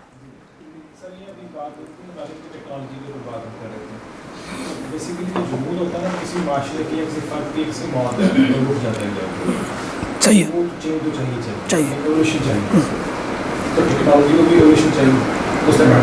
ٹھیک ہے. بیسک ایشو یہ ہے کہ ہمارے جو پرنسپل ہیں، ہماری ویلیوز ہیں، وہ آپس میں الائن نہیں ہے. یہ مسئلہ ہے. اصل مسئلہ ہے کہ ہم نے پرنسپلس کو پہلے سمجھنا ہے. بالکل بالکل. ہاں، ہم نے ایک معیار پر چیزوں کو رد اور قبول کرنا ہے. یہ معیار نہیں ہے کہ یہ انگریزی میں لکھا ہوا ہے، میں آپ کو لکھ کے دیتا ہوں وہی بات آپ اردو میں کر دیں، پنجابی میں کر دیں، کوئی نہیں سنے گا. آپ جھوٹ بولیں، کسی کا نام لے دیں، انگریزی میں بول لیں، تو وہ بالکل ایسے ہو جائے گا مسکین جیسے ابھی آپ نے اس کو مار مار کے بٹھایا ہے. میں یہی کہہ رہا ہوں کہ اس کی ایگزامپلز ہیں. اب ہم نے جس بات کو کرنا ہے وہ یہ، ایک تو ہمیں مذہبی لوگوں میں بڑا ذہن چاہیے اور اچھا اخلاق چاہیے. ٹھیک ہے. یعنی لوگ جس بات نبیوں تمام انبیاء کا متواتر سنت ہے کہ نبی اپنے ماحول کے اخلاق میں سب سے اچھے لوگ ہوتے ہیں اور ذہن میں سب سے اچھے لوگ ہوتے ہیں. یعنی ان کا ذہن اپنے مخالفین سے چھوٹا نہیں ہوتا اور ان کا کردار اپنے مخالفین سے چھوٹا نہیں ہوتا. اس وقت مذہبی طبقات کو عالمی سطح پر جو کرائسس ہے وہ یہ ہے کہ یہ دونوں سطحوں پر پیچھے رہ گئے ہیں. یہ سنت کہاں گئی؟ یعنی ذہانت، وہی کہتے ہیں نا، ذہانت کنٹمپریری ہوتی ہے. مطلب ذہانت یہ نہیں ہوتی کہ آپ نے 1000 سال پہلے کے دلائل کو رٹ کے آج بات کرنی شروع کر دی ہے اور وہ کسی کی سمجھ میں نہیں آ رہی تو آپ خوش ہو رہے ہیں کہ میں بہت ذہین ہوں. ذہانت آج کے وقت کے ذہن سے متعلق ہو کر اپنی ریلیونس کو ثابت کرنا ہے کہ بات تم جو کر رہے ہو یہ غلط ہے، اور اس کو اس طریقے سے اگر دیکھ لیا جائے تو یہ مسائل بھی پیدا نہیں ہوں گے، یہ اہداف بھی حاصل ہو جائیں گے. اور دوسری بات یہ ہے کہ کچھ اہداف غیر ضروری ہیں، ہمیں اس کے لیے بھی کھڑا ہونا ہے کہ یہ ہمارے مقاصد میں سرے سے شامل ہیں ہی نہیں. ٹھیک ہے. تو وہ ہر آدمی دیکھیں، ابھی ہم کوئی 30-35 سال پہلے کی بات ہے نا کہ ہم جب چھوٹے چھوٹے ہوتے تھے تو ہم دیکھتے تھے غربت بھی بہت تھی، تنگ دستی بھی تھی، مسائل بھی تھے. لوگوں کے پاس 10 طرح کی کرنے کو باتیں ہوتی تھی، کرتے تھے لوگ. اب ہم دیکھتے ہیں ایک بات رہ گئی ہے، صرف پیسہ پیسہ پیسہ پیسہ پیسہ پیسہ. ایک تسبیح رہ گئی ہے. عبد الدرہم کون ہوتا ہے؟ جس کی تسبیح پیسہ ہوتی ہے. وہ ایک صاحب سے بات کی، بات تو بری ہے لیکن اصل میں آئیڈیا ہی برا ہے تو اس کے لیے بات بھی بری. وہ کہتے ہیں کہ پیسہ ضروری ہے، پیسہ بہت ضروری ہے. تو میں نے ان سے عرض کی کہ بھائی گھر میں واش روم اور ٹوائلٹ بھی بہت ضروری ہے. تو ہر ضروری چیز کی ہر وقت آپ وہ ہے نا نہیں اس کے بارے میں باتیں کرتے رہتے اور ذکر نہیں کرتے رہتے نا. متاع ہے، آپ کا ٹوتھ برش بھی بہت قیمتی ہے، تو اب آپ اس کے بارے میں ہر وقت بولتے رہتے. کسی گھر میں اگر ٹوائلٹ نہ ہو تو سوچیں ذرا کیا ہوگا. لیکن وہ کم اہم چیز ہے، آپ لوگ اس کے بارے میں ذکر کرتے ہوئے ملتے ہیں، ہر وقت اس کے بارے میں باتیں کر رہے ہو.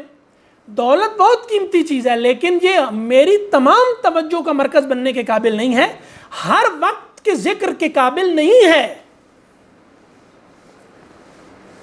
ہم کہتے ہیں اربوں روپیہ روز کمائیں. کمائیں کس نے کہا ہے نہ کمائیں؟ بس جوڑے نا، یہ اوکھا کام ہے نا. اچھا تو پھر جوڑنا نہیں تو کمانے کا کیا فائدہ؟ سخاوت ٹھیک ہے کہ اس کا مال سے ضروری تعلق نہیں ہے، ٹھیک ہے، لیکن بہرحال وہ عمل میں اس کے لیے مال چاہیے، پیسہ کمائیں۔ اب دیکھیں نا، ایک آدمی پیسہ کما ہی نہیں رہا تو اس کے لیے تو دولت کی کوئی کیا اہمیت ہے۔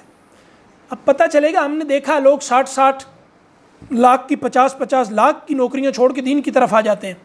یہ آسان کام ہے بھائی، مشکل کام یہ ہے کہ وہ 50-60 لاکھ روپیہ کماؤ اور 50-60 ہزار میں گزارا کر کے دکھاؤ اور وہ سارا خرچ کرو۔ تو ہم نے 50-60 لاکھ کی نوکری چھوڑ کے 50-60 ہزار پہ گزارا کر رہے ہو، یہ کون سا کارنامہ ہے؟ وہ بڑے لوگ یہ تو بڑا 50-70-80 لاکھ روپے کماتے تھے اور اب انہوں نے آ کے جناب یہ 70-80 ہزار میں گزارا کر رہے ہیں۔ ہاں، یہ 70-80 ہزار میں گزارا کرنا اس کو چھوڑ کے یہ کوئی بڑی بات نہیں ہے بھائی، کما کے اتنے میں گزارا کر کے دکھاؤ۔ تمہارے ارد گرد غربت جو ہے وہ بھاگ جائے، دور دور تحد نظر نہ آئے، قریب نہ، یہ کام دین کا نہیں ہے کہ غربت مٹاؤ، یہ کیوں نہیں ہے؟ کفر تک غربت نہیں پہنچاتی، ہاں تو پھر اس کو کس نے دور کرنا ہے؟ تو یہ تو غربت میں اور مددگار بنے، تم اتنا کما سکتے ہو، آ کے بیٹھ گئے ادھر۔ تو جو نہیں کما سکتا میری طرح وہ تو بات ہی کرے گا نا، لیکن جو کما سکتے ہیں وہ تو کمائیں۔ لیکن کہنے کا مطلب یہ ہے کہ بہرحال یہ تسبیح نہ پڑھتے رہیں اس کی ہر وقت، تسبیح کچھ اور پڑھیں۔ جہاں بیٹھو لوگوں کا ایک مسئلہ ہے، پیسہ پیسہ پیسہ پیسہ، مال دولت، یہ چیز خریدو وہ بیچو، ری سیل فلاں سیل گھر کے سین دکان میں بازار کے چوک بنا دیے، کیا کیا ہے؟ میں یہی کہہ رہا ہوں کہ ہم نے اپنے اصولوں سے انحراف کیا ہے، یعنی کیپٹلزم ہم کو اپنے اصولوں سے ہٹانے میں کامیاب ہو گئے۔ ہم نے بس کرنا یہ ہے کہ ہمارے لیے ضابطے ہیں حضور کے دیے ہوئے انکنڈیشنل، میں ان پہ عمل کر سکوں یا نہ کر سکوں۔ ہر آئیڈیل ایسا نہیں ہوتا کہ آدمی اس کو اچیو کر سکے، ٹھیک ہے؟ اب آپ صلی اللہ علیہ وسلم ہر آدمی کے لیے اسوہ ہیں، تو آئیڈیل ہوتا ہی نہیں اچیویبل، یہ آئیڈیل کی نفسیات ہے، وہ ہر بڑے سے بڑے آدمی کے لیے آئیڈیل ہوتا ہے، ٹھیک ہے؟ لیکن آئیڈیل وہی ہوتا ہے،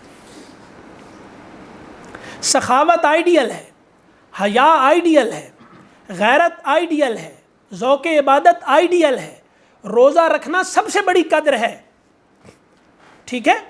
اپنی عزت کی حفاظت کرنا، عفت کی حفاظت کرنا اپنی جان سے بڑھ کر، یہ آئیڈیل ہے، ان آئیڈیلز کو نہیں بدلا جائے گا۔ سر آپ نے کہا کہ عقل ایمان کو بناتا ہے اور ایمان سے مراد ایمان عقل کو بناتا ہے، ایمان عقل کو بناتا ہے، اور ایمان ایسی چیز ہے کسی ہم بغیر مطلب کہ اعتراض کیے اس کو ایکسیپٹ کر لیتے ہیں، اور وہ کوئی ایک اصول ہوتا ہے نا، مطلب اس وقت اصول یا خدا ہے یا دنیا ہے، اور سر جو ایمان ہوتا ہے اس کا لیول بھی ڈفرینٹ ہوتا ہے۔ تو آپ نے کہا کہ آپ صلی اللہ علیہ وسلم پر اعتبار کرنا ایمان ہے، لیکن اللہ پر اور فرشتوں پر یہ اس میں نہیں ہے گا۔ آپ صلی اللہ علیہ وسلم، میں جیسے اس دن عرض کیا تھا کہ ہمارا مسلم تہذیب رسول مرکز ہے، یعنی جو حضور نے، وہ اللہ کون ہے جو حضور نے بتایا ہے، قرآن کیا ہے جو حضور نے، اسی زبان سے حدیث نکل رہی ہے، اسی سے قرآن نکل رہا ہے، آپ کہتے ہیں یہ حدیث ہے یہ قرآن ہے، یہ کس نے بتایا ہے؟ اسی نے کہا الم نشرح، اور اسی نے کہا الف لام میم ذالک، تو آپ نے کہا یہ الف لام میم ہے، یہ علم ہے، یہ کس نے کہا ہے؟ جو وہ کہیں وہ ہی خدا ہے، جس کو حضور کہیں اللہ ہے وہ اللہ ہے، بس۔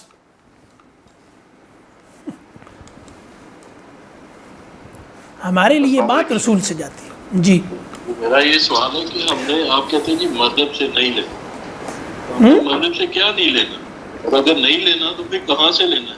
میں نے اب نہیں، وہ مجھے نہیں سمجھ آئی کیا کہا ڈاکٹر صاحب، آپ کی بات مجھے نہیں، ابھی سنائی نہیں دی صحیح سے۔ جی میں یہ کہہ رہا ہوں ہم نے مغرب سے نہیں لینا، وہ کیا چیز ہے جو ہم نے مغرب سے نہیں لینی، اور اگر نہیں لینی تو کہاں سے لینی؟ نہیں دیکھیں، میں آپ سے عرض کر رہا ہوں نا کہ میں یہ نہیں کہہ رہا کہ آپ نے مغرب سے نہیں لینا، ظاہری بات ہے کہ تہذیبوں میں لین دین ہوتا ہے، ہم یہ کہہ رہے ہیں کہ ہم نے وہ نہیں لینا جو ہمارے اصولوں سے ٹکرائے، مطلب جو بات ہمارے تصور حیا سے ٹکرائے، جو خدا سے تعلق میں ہمیں دور کرے، جو قرآن سے ہماری رغبت کو دور کر دے، جو روزے کو ہمارے لیے مذاق بنا دے، فرشتوں کے جس کی بنیاد پر لطیفے بنے، جنت اور دوزخ ہمارے لیے نہ کشش اور ہیبت کا کوئی موضوع نہ رہے، ٹھیک ہے؟ تو ان سب چیزوں کو وہ جہاں جہاں سے آ رہی ہیں، مثلا میں آپ کو سادہ کہوں کہ ہم نے مغرب کا تعلیمی نظام نہیں لینا، اب آپ کہیں گے پھر کیا کرنا ہے؟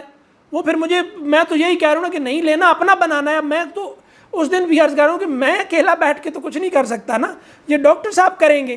آپ ہمیں یہ بات بتائیں گے کہ یہ والی چیز جو ہے یہ ہمارے تصور فلاں دینی آئیڈیل سے ٹکراتی ہے، تو ہم اس کا متبادل نکالیں گے۔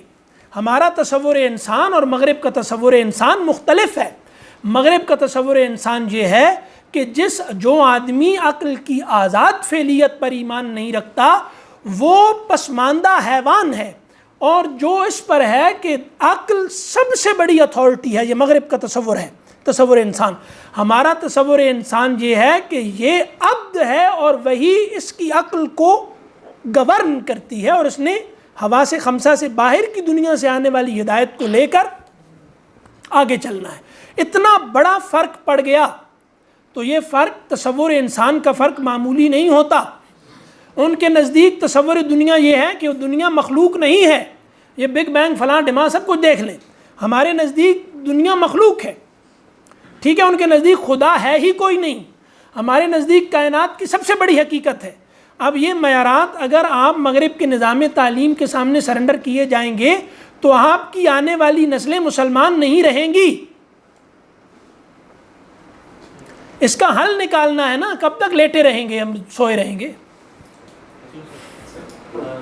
بات ہو رہی تھی کہ مغرب سے چیزیں نہ ایڈ کریں یا ان کی طرف، یہ نہیں کہہ رہا کہ مغرب سے نہ لیں، میں ابھی ڈاکٹر صاحب کو بھی یہی کہا ہے۔ مطلب وہ چیزیں ہم نے اب متبادل جو بنانا ہے تو ہمارا جو دینی علم ہے اس کے ساتھ تحقیق ہوگی تو اس کا متبادل وہ کریں نا آپ۔ مدرسے کے ساتھ نہیں، میں یہ کہہ رہا ہوں کہ آپ ایک ڈاکٹر سے یہ تقاضا نہیں کرتے کہ وہ مولوی بنے، مولوی سے کیوں کرتے ہیں کہ وہ ڈاکٹر بنے؟ جی یہ کیا ہے؟ مطلب یہ کیا ہے؟ بیسیکلی ہم چاہ رہے ہیں کہ مدرسے کے ساتھ بھی کوئی تحقیقی ادارہ نہیں، ایسا ہوتا ہی نہیں ہے دنیا میں، سب مل جل کے ایک دوسرے کے ساتھ تعاون سے چلتے ہیں۔ جب ہمارے جدید تعلیم یافتہ لوگ اور مذہبی لوگ ایک دوسرے کو اپنی ضرورت سمجھیں گے تو یہ مل دو۔ اب آپ یہ کہیں کہ ناک آنکھ کا کام کیوں نہیں کرتا اور آنکھ کان کا کام کیوں نہیں کرتی؟ بھائی کان کان کا کام کرے گا، آنکھ آنکھ کی کام کرے گی، اور آپ اس پہ بزے دو کہ آنکھ سنے، کان سے میں دیکھوں۔ مجھے کوئی ایسا وظیفہ بتاؤ قرآن کس لیے اترا ہے، وہ تو کہتا ہے اللہ جو چاہے کر سکتا ہے، تو میں کان سے دیکھنا چاہتا ہوں۔ آپ اس ترکیب مطلب اس اسکیم سے بھیڑ رہے ہیں نا، تو نہ ہم تقاضا کریں کہ ڈاکٹر صاحب سے کہ وہ مولوی بن جائیں، وہ ڈاکٹر ہی رہیں، نہ ہم مولانا صاحب سے کہیں کہ اب ڈاکٹر، کوئی طنز نہیں ہے اس میں۔ لیکن تہذیب یہ ہوتی ہے کہ وہ ایک مفید تعلق ہوتا ہے آپس میں باہمی، ایک دوسرے کے بازو بنتے ہیں، دونوں اس پہ راضی ہوں کہ ہم نے اس زوال سے نکلنا ہے اور ایک دوسرے کے مددگار بنے۔ نقشہ کوئی بناتا ہے، عمارت کوئی بناتا ہے، سیمنٹ کوئی دیتا ہے، ٹوٹی کوئی لگاتا ہے، بلب کوئی بناتا ہے، یہ سب ایک بندہ بناتا ہے۔ تو ہم نے سارے کا سارا بوجھ مولانا صاحب پہ کیوں ڈال دیا؟ یہ جدید لوگوں کی چالاکی ہے کہ ہم بچ جائیں بس کسی طریقے سے، سارا بوجھ مولانا صاحب پہ ڈال دو۔ کیوں بھائی؟ اس آدمی نے جو ذمہ داری اپنے ذمہ لی تھی کہ میں نے اس دین کے آئیڈیلز کو محفوظ وقت کے تغیر سے اور تخریب کاری سے محفوظ کر کے مستقبل کی نسلوں تک پہنچانا ہے، مولوی پہنچا چکا۔ قرآن آپ کا محفوظ ہے، حدیث آپ کی محفوظ ہے، لیکن آپ جو جدید دنیا کو جاننے والے لوگ ہیں انہوں نے دین کے لیے کیا کیا ہے؟ مطلب میں یہ ویسے جوش میں کہہ رہا ہوں، لیکن میں یہ کہہ رہا ہوں یہ ایک مسئلہ ہے کہ جس نے جو اپنے ذمہ لیا تھا اس کے بارے میں پوچھا جائے گا۔ میڈیکل ڈاکٹر نے اپنے ذمہ میڈیکل کو لیا تھا، کیا وہ لوگوں کی صحت کی تربیت کر سکے؟ کیا وہ انسانی صحت کے بارے میں جانتے ہیں یا وہ دوائیوں کے بارے میں جانتے ہیں؟ وکیل سے قانون کے بارے میں پوچھا جائے گا۔ مولانا صاحب کے ذمہ یہ تھا جو انہوں نے سب سے بہتر طریقے سے کیا ہے، وہ یہ کیا ہے کہ انہوں نے جو آئیڈیلز دینی، جن پرنسپل ٹیکسٹ کو محفوظ کر کے آگے پہنچا دینا معمولی کام نہیں ہوتا۔ کسی بھی تہذیب کا پرنسپل ٹیکسٹ اگر ختم ہو جائے تو وہ صفحہ ہستی سے مٹ جاتی ہے۔ انہوں نے پرنسپل ٹیکسٹ کو محفوظ رکھا ہے اسلامی تہذیب کے، یہ معمولی کارنامہ ہے. لیکن جدید لوگوں نے جنہوں نے جدید تعلیم کو اور اس کو اپنے ذمہ لیا تھا، انہوں نے اگر تنکا بھی کنٹریبیوٹ کیا ہے تو مجھے بتائیے. صرف کشکول ہے ان کے پاس بس. اور جس مولوی پر یہ الزام ہے اس کے پاس یہ کشکول نہیں ہے. وہ اب بھی دنیا کو دے رہا ہے کہ میرے پاس اس تہذیب کو زندہ کرنے کا آج بھی نسخہ موجود ہے، یہ لے لو. وہ یہی کر سکتا تھا، اس نے یہی اپنے ذمہ لیا تھا، معاشرے نے یہی اس کے ذمہ کیا تھا، پورے معاشرے نے اس کے ذمہ یہی کیا تھا، اس نے یہ کام کیا ہے. اس نے اپنے ذمہ یہی لیا تھا، اس نے یہ کام کیا ہے. مجھے بتائیں وکیلوں نے قانون میں کیا کیا، ڈاکٹروں نے میڈیکل سائنس میں کیا کیا، آپ کے جو آئی ٹی کے لوگ ہیں انہوں نے کیا کارنامہ سر انجام دیا ہے. سب کچھ رٹا ہوا اور نقل کیا ہوا ہے، فوٹو کاپی کی ہوئی ہے، اس کے علاوہ وہ بھی کوئی کام کی نہیں ہے.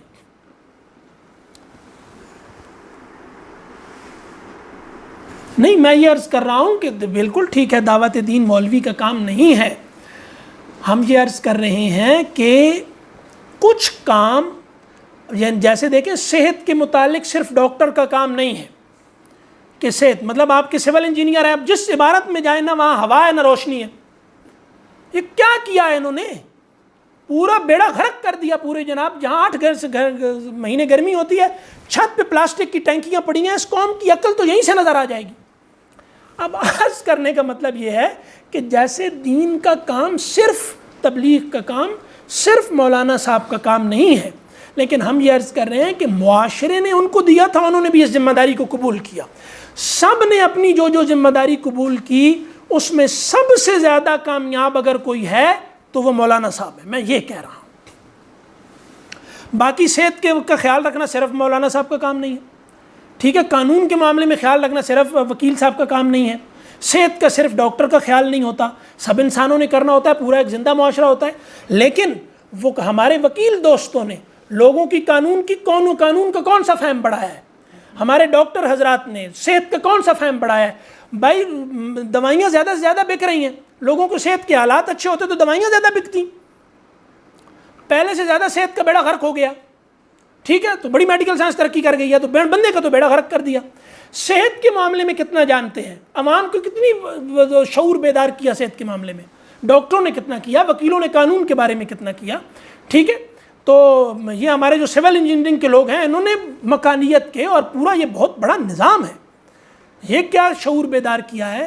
کچھ بھی نہیں ہے، کسی نے کچھ نہیں کیا. ایک وہ آدمی جو اپنا دھندا کر رہا ہے غربت کاٹ کے، سب اس پہ چڑھائی کیے جا رہے ہیں. اپنے سب سے قیمتی بچے کو آپ کیا بنانا چاہتے ہیں؟ کوئی چاہتا ہے کہ میں اپنے گھر کا سب سے اچھا دن، وہ ایک لطیفہ ہے مشہور کہ وہ 4-5 لوگ تھے، تو 4-5 بیٹے تھے ایک آدمی کے. اس نے پوچھا کہ جناب، وہ کسی نے کہا کہ مسیت ال ہمارے یہاں کہتے ہیں جو مسجد میں گھسا رہے اور کسی کام کا نہ ہو، اس کہتے ہیں مسیت ال. ابھی آپ کو لطیفہ سمجھ آئے گا. اس نے کہا 4-5 بیٹے تھے. اس نے کہا کہ کسی نے پوچھا کہ تمہارے کتنے بیٹے ہیں؟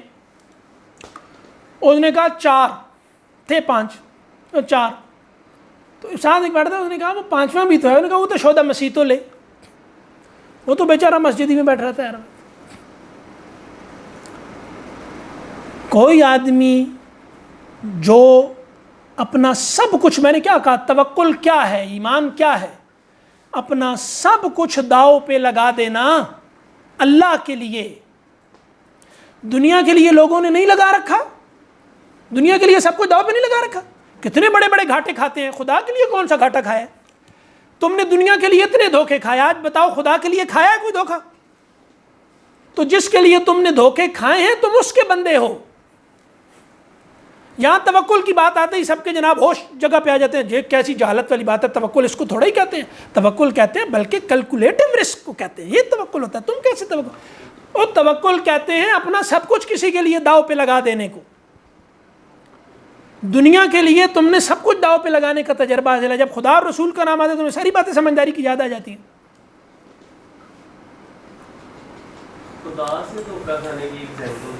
خدا کے لیے مطلب ایک بندہ مجھے آتا ہے، وہ مجھے کہتا ہے اللہ کے لیے مجھے 50 روپے دے دو.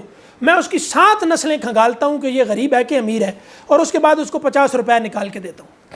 کوئی بات نہیں 50 روپے دے دو یار. کیا ہمارے ایک دوست نے ہمارے ایک استاد سے پوچھا کہ حضرت آپ کہتے ہیں اللہ کے لیے لگاؤ، یہ کرو وہ کرو فلاں کرو، تو تحقیق کرنی چاہیے. انہوں نے کہا جی 2-2.5 لاکھ روپے دینا ہو تو تحقیق کرنی چاہیے.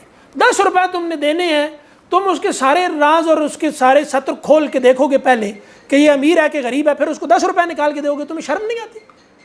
تو تم نے 10 روپے کا دھوکہ بھی خدا کے لیے کھانے کو تیار نہیں ہو. تم دنیا کے لیے لاکھوں کے دھوکے تم نے کھائے، کروڑوں کے. اب میں یہ نہیں کہہ رہا کہ دھوکہ کھاؤ، میں ٹیسٹ بتا رہا ہوں ہاں کہ یہ ہوا ہے.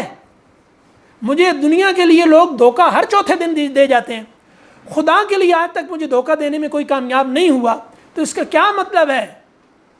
اس کا مطلب ہے کہ میں بندہ دنیا کا ہوں. مجھے محبت آپ کو سب سے زیادہ دھوکہ آپ کی محبوب چیز سے دیا جاتا ہے. آپ کے محبوب کی مدد سے آپ کو سب سے بڑا دھوکہ دیا جاتا ہے. ٹھیک ہے؟ جسے آپ نفرت کرتے ہیں، جس کو ویلیو نہیں دیتے، اس سے کوئی آپ کو دھوکہ دے سکتا ہے؟ دنیا محبوب ہے تو دھوکہ کھایا ہے، خدا نہیں محبوب تو دھوکہ نہیں کھایا. آپ نے میری خاطر آج تک کوئی دھوکہ کھایا؟ کیوں نہیں کھایا؟ تو ہاں جی اچھا اتنے سال سے ان کو مغرب میں اندر سے اور باہر سے بلایا.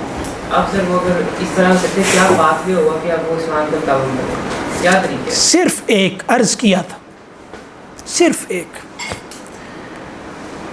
اپنی تنہائی کی حفاظت کریں.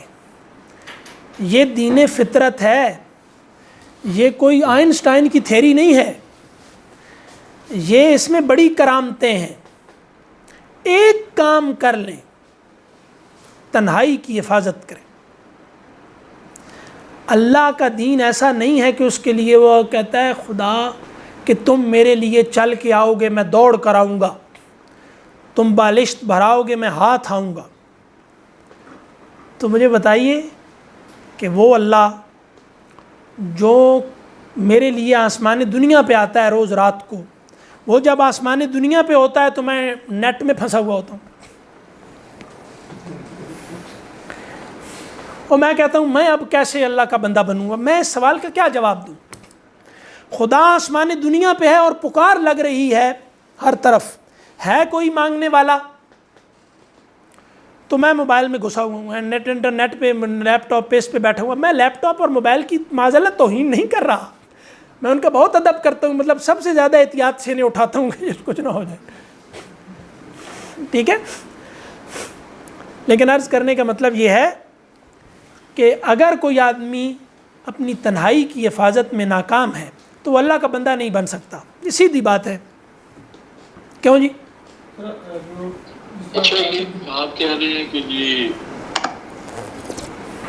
حفاظت کرنی ہے. جی جی اس میں نا جیسے جہاد میں نفس کی، تو جہاد میں نفس پہ اگر بندہ کامیاب ہو بھی جاتا ہے، سپوز کرے، تو وہ نظام کیسے چینج کر دو؟ نظام کو چینج کرنے کے لیے فرمائیے. یہ آپ بتائیں. میں یہی جاننا چاہ رہا تھا وہ نظام برف پر تقریر کرنے سے ماحول میں ٹھنڈک نہیں پیدا ہوتی، آگ پر گفتگو کرنے سے ماحول میں حرارت نہیں پیدا ہوتی. خود کو آگ لگاؤ، ماحول میں گرمی پیدا ہو جائے گی. خود کو مطلب خود بنو نا تو ماحول بدل جائے گا. دنیا بدلے ہوئے آدمی سے بدلتی ہے.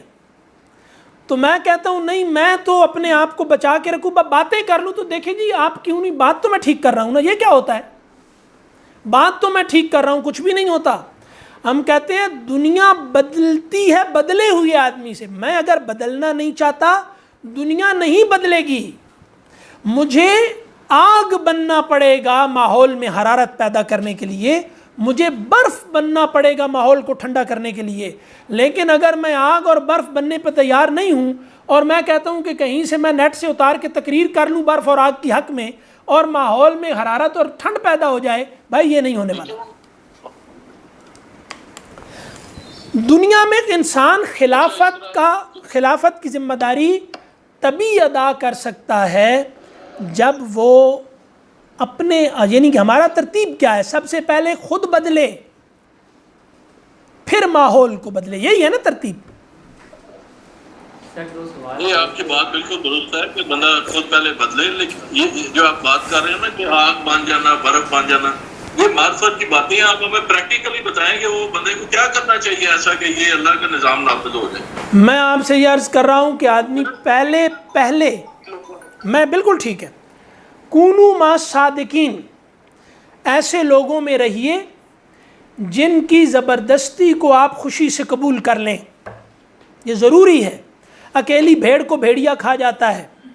ہم یہ نہیں عرض کر رہے، ہم ابھی ایک ایمان پہ بات، جب عمل صالح پہ تواصی بالحق تواصی بالصبر پہ جائے گی بات، تو اس وقت ہم عرض کریں گے کہ جو آدمی اپنے آپ کو بدلنے کے بعد ماحول کو بدلنے کی طرف توجہ نہیں دیتا وہ بدلا ہی نہیں ہے. یعنی جو آدمی ماحول میں تبدیلی کی کوشش نہیں کرتا وہ بدلا ہوا آدمی ہی نہیں ہے. جو بدل جائے وہ سوتا نہیں ہے رات کو، وہ کہتا ہے کہ میرے ارد گرد کا ماحول بدلے. ایسا ہو ہی نہیں سکتا. مطلب آپ بدل گئے ہیں تو آپ کیسے نہیں بدلیں گے ماحول کو؟ ہو نہیں سکتا نا. لیکن یہ موضوع تواصی بالحق اور تواصی بالصبر کا ہے نا، ابھی تو ایمان پہ بات ہو رہی ہے. سر دو سوال تھے کہ ایک تو رسول صلی اللہ علیہ وسلم پر ہم اعتماد کیسے پیدا کریں گے اور ایمان کو کیسے مضبوط کر سکیں گے؟ میں اس کا جواب پھر وہی دوں گا. دین جو ہے نا اس کے پاس ہر مسئلے کا ایک حل ہے. حل یہ ہے کہ ہر آدمی کم از کم 40 دن اپنی تنہائی کی حفاظت کرے. بس اس کے بعد اگلی بات اس کو بتائی جائے گی نا. ایک اور سوال جی نہیں، تنہائی آدمی کو، تنہائی ملنے کا میں مطلب عرض کرتا ہوں کہ آپ کوئی وقت ایسا نکالیں 15 منٹ کہ آپ کچھ نہ کریں، بس صرف 15 منٹ کچھ بھی نہ کریں. کہ میں نے کیا کرنا ہے، یہ بھی ایک کرنا ہے کہ کچھ نہیں کرنا. اس کرنے کو جدید پوری معاشرت نے نکال ہی دیا ہے. صرف 15 منٹ اپنے لیے نکال لیں. یار 15 منٹ نہیں نکال سکتے، 10 منٹ نکال لیں، 5 منٹ نکال لیں.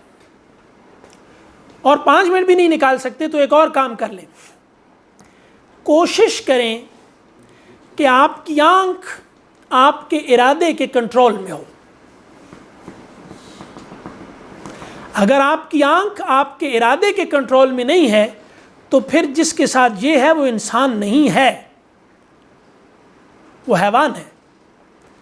تو اگر آپ کی آنکھ آپ کے ارادے سے باہر ہے تو اس آدمی کو قرآن کہتا ہے یہ اندھا ہے. آنکھ والا کون ہے؟ جس کی آنکھ اس کے ارادے کے تابع ہے کہ میں ادھر نہیں دیکھنا تو بس نہیں دیکھنا. بس آپ کو تنہائی کی فضیلت حاصل ہو جائے گی. اب یہ نہ کہیے گا کہ اگر یہ بھی نہ ہو سکے تو، اگر آپ کہتے تو اس کا بھی ایک جواب تھا. سر ایک سوال تھا کہ ہماری جو سی بچپن سے لے کے اب تک فلسفی ہے وہ مغرب کے اوپر چل رہی ہے. تو اب ہم جو مذہبی دینی بھائیوں کو، اساتذہ کو سنتے ہیں، وہ فلسفی بالکل 180 کے اینگل پر ہے. تو جب دو فلسفیز آپس میں ٹکراتی ہیں تو ڈپریشن پیدا ہو جاتا ہے انسان کے اندر. تو اس کیفیت کو کس طرح کنٹرول کریں؟ بھائی جن لوگوں سے آپ کو دین کے لیے محبت ہے نا ان کے ساتھ رہیں. سر وہ تو یوٹیوب پہ آج ہاں نہیں ہاں جو یوٹیوب پہ ہے نا تو ان کو یوٹیوب پہ رہنے دیں، اور جو یوٹیوب پہ جہاں نہیں ہے وہاں بندہ آ جائے. آدمی سے مل کر بنتا ہے. کورس تو لفظ ہی سکھاتے ہیں، آدمی بناتے ہیں. ٹھیک ہے، تو جن کو آپ نیک سمجھتے ہیں، یار وہ نیک ہوں یا نہ ہوں اس ٹینشن میں نہ پڑیں. جن کو آپ نیک سمجھتے ہیں ان کو وقت دیا کریں. تو سر اس کا سلوشن ہے کہ اچھے لوگوں کی محفل میں بیٹھا جائے. ہاں بالکل، جن کو آپ اچھا سمجھ، یعنی جن کے ساتھ آپ کا تعلق صرف خدا کے لیے ہے، کوئی اور مقصد نہیں ہے. میں اللہ کی قسم کر کے کہہ رہا ہوں کہ وہ کوئی بھی افراد ہوں, لوگوں کے ساتھ رہنا ضرور, اکیلا آدمی ظاہر ہے کہ نہیں رہ سکتا, لیکن ہم یہ کہہ رہے ہیں کہ جب وہ اکیلا ہوتا ہے تو سب سے زیادہ خطرے میں آج کل تب ہے, ٹھیک ہے نا. لیکن ایسے لوگوں میں رہنے کی کوشش کریں, ایک بندہ ہی چاہے آپ کی زندگی میں کیوں نہ ہو, جس کے ساتھ آپ کا تعلق صرف خدا کے لیے ہو.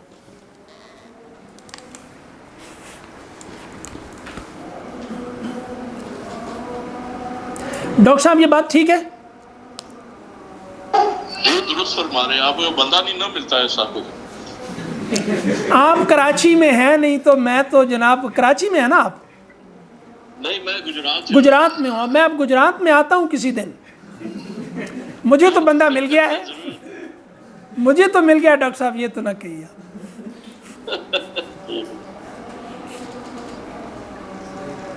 سر مذہبی جو آزان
بات کوئی کر رہے تھے. جی سر, جو مذہبی طبقہ جس طرح بتا رہے ہیں, جو دین کی مذہبی نبھا رہا ہے, اور جو دنیاوی شعبہ جات میں لوگ ہیں, وہ کس طرح نبھا سکتے ہیں اس دین کی نبھائی کو؟ دیکھیں, وہ ہماری دنیا کی دست نگری کو ختم کریں.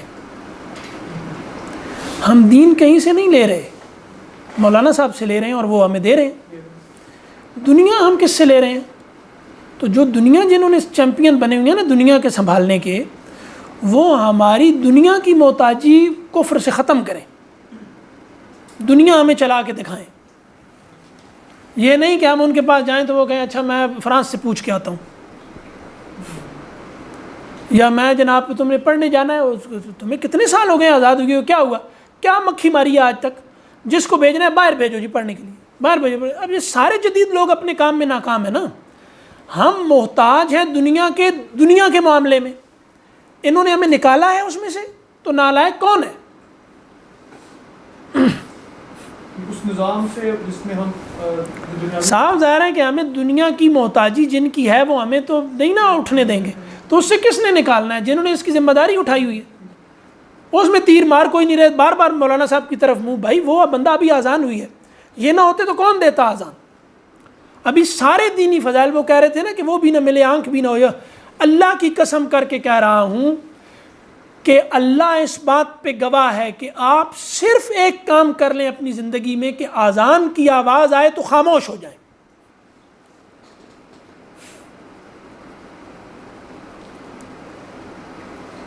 کفر کے بڑے بڑے سٹرکچرز جو آپ کو اپنے نیچے دبائے ہوئے ہیں وہ گرد کی طرح اڑ جائیں گے.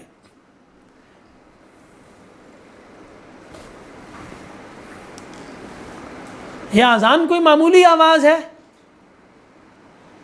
یہ مسلمانوں کی بدبختی ہے کہ انہوں نے آزان کو ایک معمولی آواز بنا رکھا ہے. کوئی مطلب بیل موبائل کی گھنٹی بجے تو یہ ہڑبڑا کے اٹھ جاتے ہیں نیند سے, اذان ہوتی رہتی ہے تو گپوں میں مصروف ہوتے ہیں کہ اچھا ابھی تو 15 منٹ پڑے نماز، وہ اذان ہو رہی ہے. رسول اللہ صلی اللہ علیہ وسلم چپ کر جاتے تھے، تم کون ہو؟ یہاں 1,24,000 نبی بیٹھی ہوئی ہیں اور اذان کی آواز آئے سب چپ کر جائیں گے. کرنا ہم نے ہے کچھ نہیں سوائے سوال کے، اور سوال کرنے والے کو سوالی کہتے ہیں، یعنی بھکاری. جی سر یہ بھی ہے کہ مسلمان جو کہتے ہیں وہ کرتے نہیں، اسی لیے غلطی ہے. بھائی عرض کرنے کا مطلب ہے کہ یہ باتیں تو بہت ساری ہیں، تہذیبیں بڑی باتوں سے زوال کا، اس کے بڑے ہم ہر جگہ سے گرے ہوئے ہیں. کھنڈر میں جائیں آپ کہیں تو اوہو اس کی تو کھڑکی بھی گر گئی، دروازہ بھی گر گیا، اوہو اچھا اس کا چھت بھی گر گیا، اس کا بلب بھی ٹوٹا ہوا ہے. اب یہ تو ہے نا، تو کھنڈر جو بنا ہوا ہے. تو مسلمان جس نے تشخیص کر لی، اب سب سے پہلے عمل اس پہ واجب ہے. مسلمان یہ کرتے ہیں، مولوی یہ کرتے ہیں، فلاں یہ کرتا ہے، فلاں کرتے ہیں. بھائی تو ابھی آپ کو سمجھ آ گئی نا، آپ نمائندہ بن کے کھڑے ہوں. جیسے ابھی ایک سوال آیا تھا کہ یہ صرف مولوی کا کام تھوڑا ہی ہے. تو جس نے دریافت کر لیا مسئلہ، وہ اگر اس مسئلے کو پیدا کرنے میں شامل ہے تو جہنم میں جائے گا. وہ منافق ہے. مسئلے کو دریافت کرنے کے بعد اسی مسئلے کو بڑھانے کا سبب بن رہا ہے اور تنقید کیے جا رہا ہے. تو یہ کون ہے؟ اس گپ باز کے لیے اللہ نے ایک جگہ بنائی ہے. جی جناب. سر وہ بھائی کو سب دیکھتے ہیں ایمان کو بڑھانے کے لیے کیا ہے، ڈاکٹر ساتھ ساتھ اس کے کہا 3 چیزیں ہیں کہ ایمان کو بڑھانے کے استعمال. ایک تو جو ابھی ڈسکس کیا تھا کہ صالحین کی صحبت ہے، صالحین کی صحبت میں جو اس کے پیرامیٹرز ہیں جو اس کو حصہ سے کرنا ہے. دوسری چیز وہ ہے کہ آپ کو جتنا بھی پتہ ہے آپ اس پہ عمل کرنا شروع کریں. بالکل بالکل ٹھیک ہے. وہ کیا ہے کہ جب آپ عمل شروع کرتے ہیں تو عمل اور عمل کو بڑھاتے ہیں. بالکل صحیح بات. سائیکل میں بڑھا ہوتا ہے. بالکل ٹھیک. عمل بیسک چیز ہے. آپ جو بھی چیز ٹھیک کرنی ہے، اپنے پتا کو ٹھیک کرنا ہے، اپنے ماحول کو ٹھیک کرنا ہے، آپ عمل کو محفوظ کریں. اگر رب سیاست کی کار ہے تو کس طرح ممکن ہے کہ آپ کو ایک آگ جل رہی ہو اور اس کی حدت غائب ہے کہ ماحول کے نام جو میں بھی ڈاکٹر صاحب کو مثال دی تھی نا آگ والی، یہ ڈاکٹر صاحب ہی کی دی ہوئی مثال ہے، برف بننے والی اور آگ بننے والی. لیکن وہ انہوں نے مجھے ایسے کہا کہ تم یہ کہہ رہے ہو تو ڈاکٹر صاحب، حالانکہ ان کی اپنی دی ہوئی مثال. ہاں یہی ہے.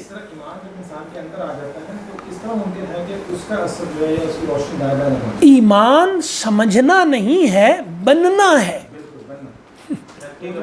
ایمان بننے کا عمل ہے. ہم نے اس کو بس سمجھنے تک محدود کر لیا. تو وہ جو بات آپ نے پہلے کی تھی نا کہ عمل ضروری ہے اور اس پہ کرنا، تو انفرادی طور پہ بھی اجتماعی طور پہ اسی کی مثال کے لیے تو کہا تھا نا کہ ایمان بالقلب تو ابلیس کو بھی حاصل تھا. عمل نہیں کیا نا، اس نے اکڑ گیا. راندہ درگاہ کیوں ہوا ہے؟ جی نہیں کوئی نہیں. تیسری چیز یہ تھی کہ آپ کو قرآن سے جوڑنا، اور قرآن سے جوڑنے کے لیے آپ کو جو بنیادی چیز سیکھنی ہے وہ زبان ہے اس کی. بے شک بے شک. 3-4 دن پہلے میں ڈاکٹر رام کے ساتھ سن رہا تھا تو انہوں نے کہا تھا کہ جو لینگویج ہے وہ عربی زبان ہے، وہ قرآن کا دروازہ ہے. بالکل ٹھیک ہے. اگر آپ عربی زبان نہیں سیکھیں گے تو اس کا مطلب دروازے سے آگے جا ہی نہیں پائیں. بالکل ٹھیک ہے. اس کو کراس کرنے کو سیکھنا ہے. بالکل ٹھیک ہے. اس لیے میں سوچ رہا ہوں نہیں بہت ضروری ہے. میں تو ایک دن آتا ہوں تھوڑی سی دیر کے لیے، آج آپ لوگوں نے بٹھا لیا. تو عربی مرکزی مضمون ہے اور تجوید قرآن کو ٹھیک کر کے پڑھنا. تو اس لیے کوشش کرنی یہ چاہیے کہ آدمی جو ہے وہ براہ راست قرآن کو، مطلب اگر وہ نہیں سمجھ رہا نا تو اس کے لیے کئی مشکلات پیدا ہوں گی. اور پھر دوسری بات یہ بھی ہے کہ آدمی جو ہے وہ اپنے محبوب کے خط سے خوش تو بہت ہوتا ہے، لیکن اس نے اس میں کیا لکھا ہے یہ تجسس بھی تو ضروری ہوتا ہے نا. تو جس میں یہ تجسس پیدا نہ ہو اس کے لیے وہ محبوب کا خط نہیں ہے. صاف ظاہر ہے. اگرچہ اس کی سب سے بڑی اہمیت یہ ہے کہ یہ اس کے محبوب کی طرف سے آیا ہے، لکھا کیا ہے یہ بات کی بات ہے، لیکن یہ ہو نہیں سکتا کہ وہ اس میں کیا لکھا ہے تک نہ جائے کہ اس کا مطالبہ مجھ سے کیا ہے. ضرور ہوتا ہے. اجازت ہے جناب، اب کوئی اور سوال ہے تو؟ آج آپ نے کوئی سوال ہی نہیں کیا. اصل میں ان کے سوالات بہت خطرناک ہوتے ہیں تو یہ ڈرتے ہیں کہ لوگ گمراہ نہ ہو جائیں. تو یہ آپ لوگوں کی ہاں آپ لوگوں کو خیال کر رہے ہیں. مجھے گمراہ کرنے سے ان کو کوئی ٹینشن نہیں ہے کہ میں ہو جاؤں بے شک.